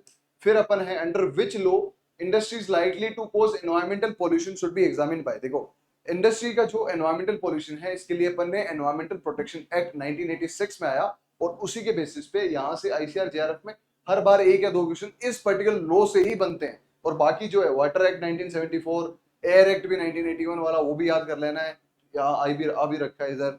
और वाटर सेस एक्ट पूछा जाता है। वाटर एक्ट और वाटर सेस एक्ट में बच्चे थोड़ा कंफ्यूज होते हैं। वाटर सेस एक्ट 19 मतलब वाटर पे जो टैक्स लगने का था 1977 में आया था, वो सब आपको याद रखना है। ठीक है, उसके बाद riparian erosion occurs at. Riparian erosion कहाँ होता है? रिपेरियन इरोजन मतलब कोई ट्रांजिशनल जगह पे वो होता है इरोजन, जहां स्ट्रीम का, बैंक ऑफ स्ट्रीम, जो किनारा है कोई भी रिवर का या कोई वाटर का, उसके पास में होता है। ठीक है, next question, environmental protection act was enacted in India. वापस वही वही 1986 में आया था, कोई पूछने की जरूरत भी नहीं है। ठीक है, फिर the process of self purification process of polluted waters can be noted by the. Self purification process physical से भी होता है, केमिकल से भी होता है, बायोलॉजिकल से भी होता है। तो तीनों प्रोसेस ऑप्शन नंबर 4 में आपको दिख रहे हैं, तो option 4 is the right answer. ठीक है guys, next question, which of the following is amino acid. Amino acid कौन कौन से हैं? सिस्टीन, हिस्टिडीन, प्रोलीन, ग्लाइसिन, सारे के सारे हैं। तो आपके पास ये question option A B C D सब सही थे, कोई भी से भी सही कर दो, सारे के सारे बोनस मार्क। लेकिन जिसने अटेम्प्ट नहीं किया, ये देख के कि यार मेरे को तो सभी लग रहे हैं, शायद क्वेश्चन गलत हो सकता है, तो अटेम्प्ट नहीं करता हूं, तो इस सिचुएशन में भी आपको अटेम्प्ट जरूर करना है गाइस। क्योंकि अगर आप छोड़ोगे तो आपको कोई नंबर नहीं मिलेगा। आप अटेम्प्ट करके कोई सा भी ऑप्शन कर देते तो सारे के सारे सही होते, तो वो चीज आप एग्जाम में अब भी हो सकता है। ठीक है, क्योंकि एग्जामिनर जब बनाता है तो सारे के सारे क्वेश्चन सही नहीं हो सकते। 120 के 120 क्वेश्चन मुझे नहीं लगता कोई भी पेपर में हमेशा सही थे, क्योंकि आखिरकार इंसान पेपर बना रहा है, इंसान गलतियां करता है। कभी कभी हमारे मॉक टेस्ट में भी कुछ गलतियां हो जाती है, 3-4 question, that is very obvious. उसको आप एज एन एग्जाम प्रैक्टिस से लेके चलो कि अगर एग्जाम में ऐसा हो गया तो मैं क्या करूंगा। तो एग्जाम में अगर ऐसा हो गया तो अटेम्प्ट जरूर करना है। कल को अगर ड्रॉप्ड भी हुआ क्वेश्चन तो भी आपको अटेम्प्ट करने पे तो नेगेटिव नहीं होगा ना, तो आपको टेंशन लेने की जरूरत नहीं है। 2024 की तैयारी कर सकते हैं, क्वेश्चन अच्छा आ सकता है। हाँ, 2024 में क्वेश्चंस अच्छे आए थे, फिर 2025 में इसके बेसिस पे अच्छे क्वेश्चंस आपके पास हो सकते हैं। ठीक है, which of the following statement is incorrect. थोड़ा ध्यान से पढ़ना है। Incorrect, amylose is water soluble fraction of starch, amylopectin is water insoluble fraction of starch, दोनों सही है। Alpha D glucose units are present in amylose and amylopectin, ये भी सही है। Amylose is water insoluble fraction of starch, नहीं, ये गलत है। तो आपके पास इनकरेक्ट पूछा है, तो इनकरेक्ट हो गया ऑप्शन नंबर 4। ठीक है, नेक्स्ट अपन मूव करते हैं। In plants the photo assimilates are translocated as. जब फोटोसिंथेसिस होती है तो खाना बनता है। खाना जो बनेगा वो कहाँ आपके पास ट्रांसलोकेटेड होगा, किस फॉर्म में होगा? जो फोटो एसिमिलेट्स है, जो अपना खाना बन रहा है, वो ट्रांसलोकेटेड सुक्रोज में भी होता है, सॉर्बिटोल में भी होता है, और आपके तीनों ऑप्शंस में स्टेक्योज में भी होता है। तो option number 4 is the right answer. ठीक है, फिर वापस आपके पास लगभग लास्ट 2-3 फ्रीट आ रही है। तो DNA is found at end of, ये आप लोग करो, बेसिक क्वेश्चन है, ये साइड में जाता हूँ, स्क्रीनशॉट ले लो, आप कमेंट सेक्शन में लिखो कि इसका आंसर क्या होगा। ठीक है, next is which of the following statement are true regarding enzyme catalyzed reactions। enzyme catalyzed reactions के लिए कौन सा इंपॉर्टेंट है? देखो enzyme reaction rates by a factor of 2 to 10 नहीं। देखो जब रिएक्शन रेट की अपन बात करते हैं ना, तो बहुत ज्यादा होती है, 10⁻6 से 10⁻12 होती है, तो रिएक्शन रेट बहुत ज्यादा होती है, that is not correct. Second, activation energy of A reaction is lowered bye enzyme. Enzyme क्या करता है? एक्टिवेशन एनर्जी कम कर देता है, तभी तो कोई रिएक्शन है वो फास्ट प्रोसीड करेगी। That is why it is right statement. Interactions between enzymes and substrates, देखो अब आपके पास एक ऑप्शन और एलिमिनेट करना है, एक तो हो गया।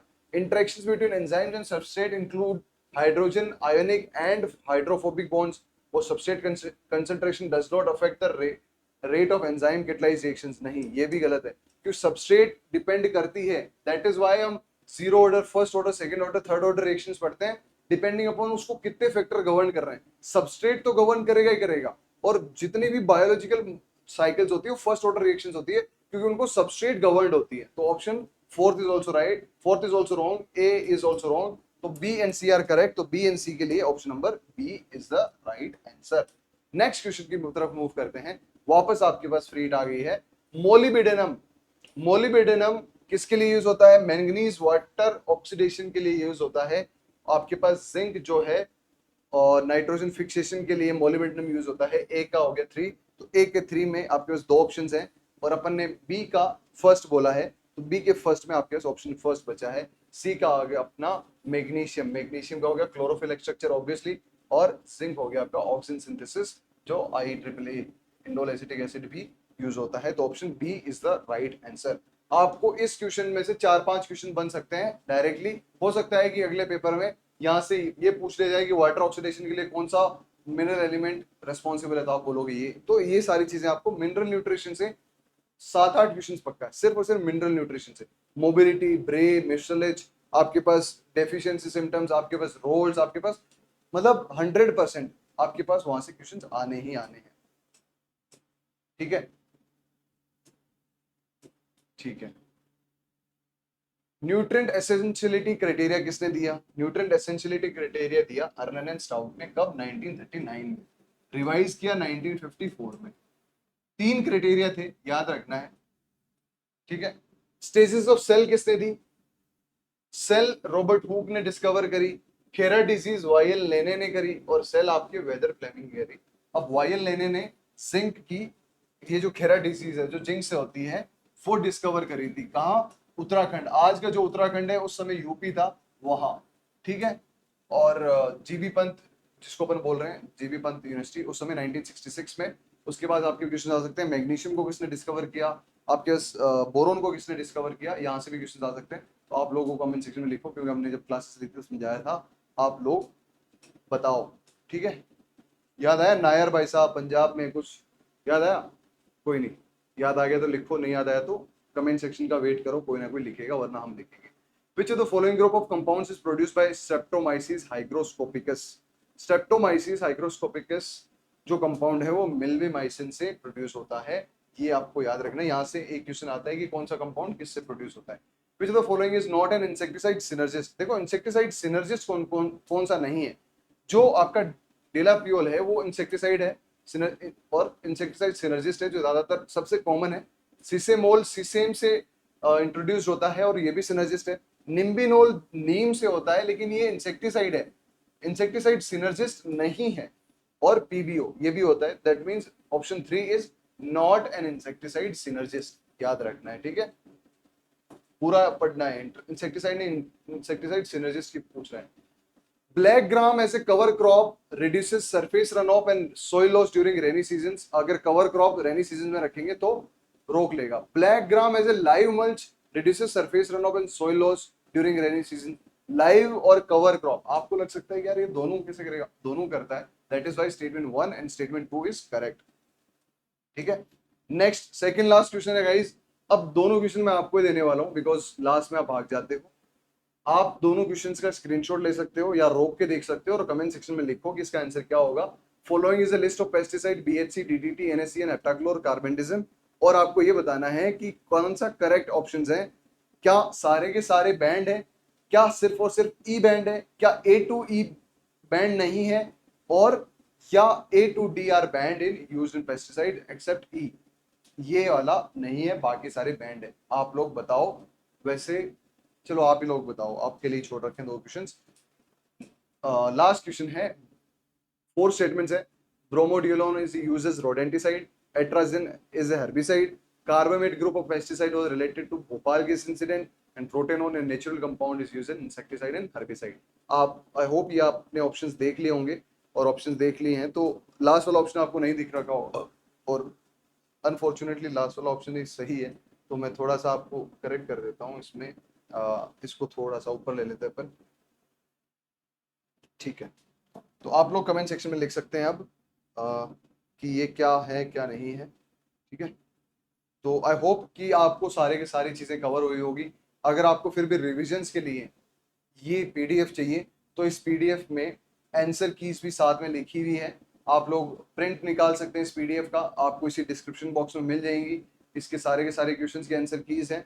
आप लोग जैसे ही क्वेश्चंस, इसका ड्रॉप है, इसका सारे ऑप्शंस हैं, इसका 2 एंड 3 है, तो सारी के सारी डिटेल्स आप देख सकते हैं। और हमारे ऐसे ही सारे वीडियोस आईसीआर जेआरएफ से रिलेटेड बहुत सारे हैं जो आपको हेल्प करेंगे आपकी तैयारी को अच्छी बनाने में, और हमारे सोशल मीडिया हैंडल्स। और अगर आपको डेली क्विजेस देनी है फ्री में, तो हमारे टेलीग्राम जो चैनल है आईआरआई वाला, आप डायरेक्ट सर्च करोगे, ये वाला आप सर्च करोगे आईआरआई वाला, तो आपको टेलीग्राम पे मिल जाएगा। और या आप यहाँ से हमें मैसेज या कॉल कर सकते हैं अगर आपको हमारे डिटेल्ड कोर्सेज की जानकारी चाहिए जो आईसीआर जेआरएफ एसआरएफ और एसआरपी नेट पे है, सोइल साइंस और एग्रोनॉमी में। और अगर आप कोई भी सब्जेक्ट से हो तो आपके पास आईआरआई वाला डेली क्विजेस कराता है फ्री ऑफ कॉस्ट। आप अच्छे से उसकी अपनी तैयारी कर सकते हैं, अपना इवेल्युएशन कर सकते हैं। एंड आई होप कि आपको ये वीडियो बहुत पसंद आया होगा। पूरा डिटेल एनालिसिस किया था अपन ने, आपको हेल्प जरूर होगी आगे आने वाले पेपर में अगर आपने अच्छे से देखा है तो। और अगर आपको पसंद आया होगा तो सब्सक्राइब जरूर करके जाएं ताकि आपको और ऐसे इंफॉर्मेटिव वीडियोस मिल सके, और ऐसे ही प्यार बरसाते रहो आईआरआई वाला पे। With this, thank you so much. Sudhir ventures signing off. Thank you so much, और पढ़ाई करते रहो गाइस।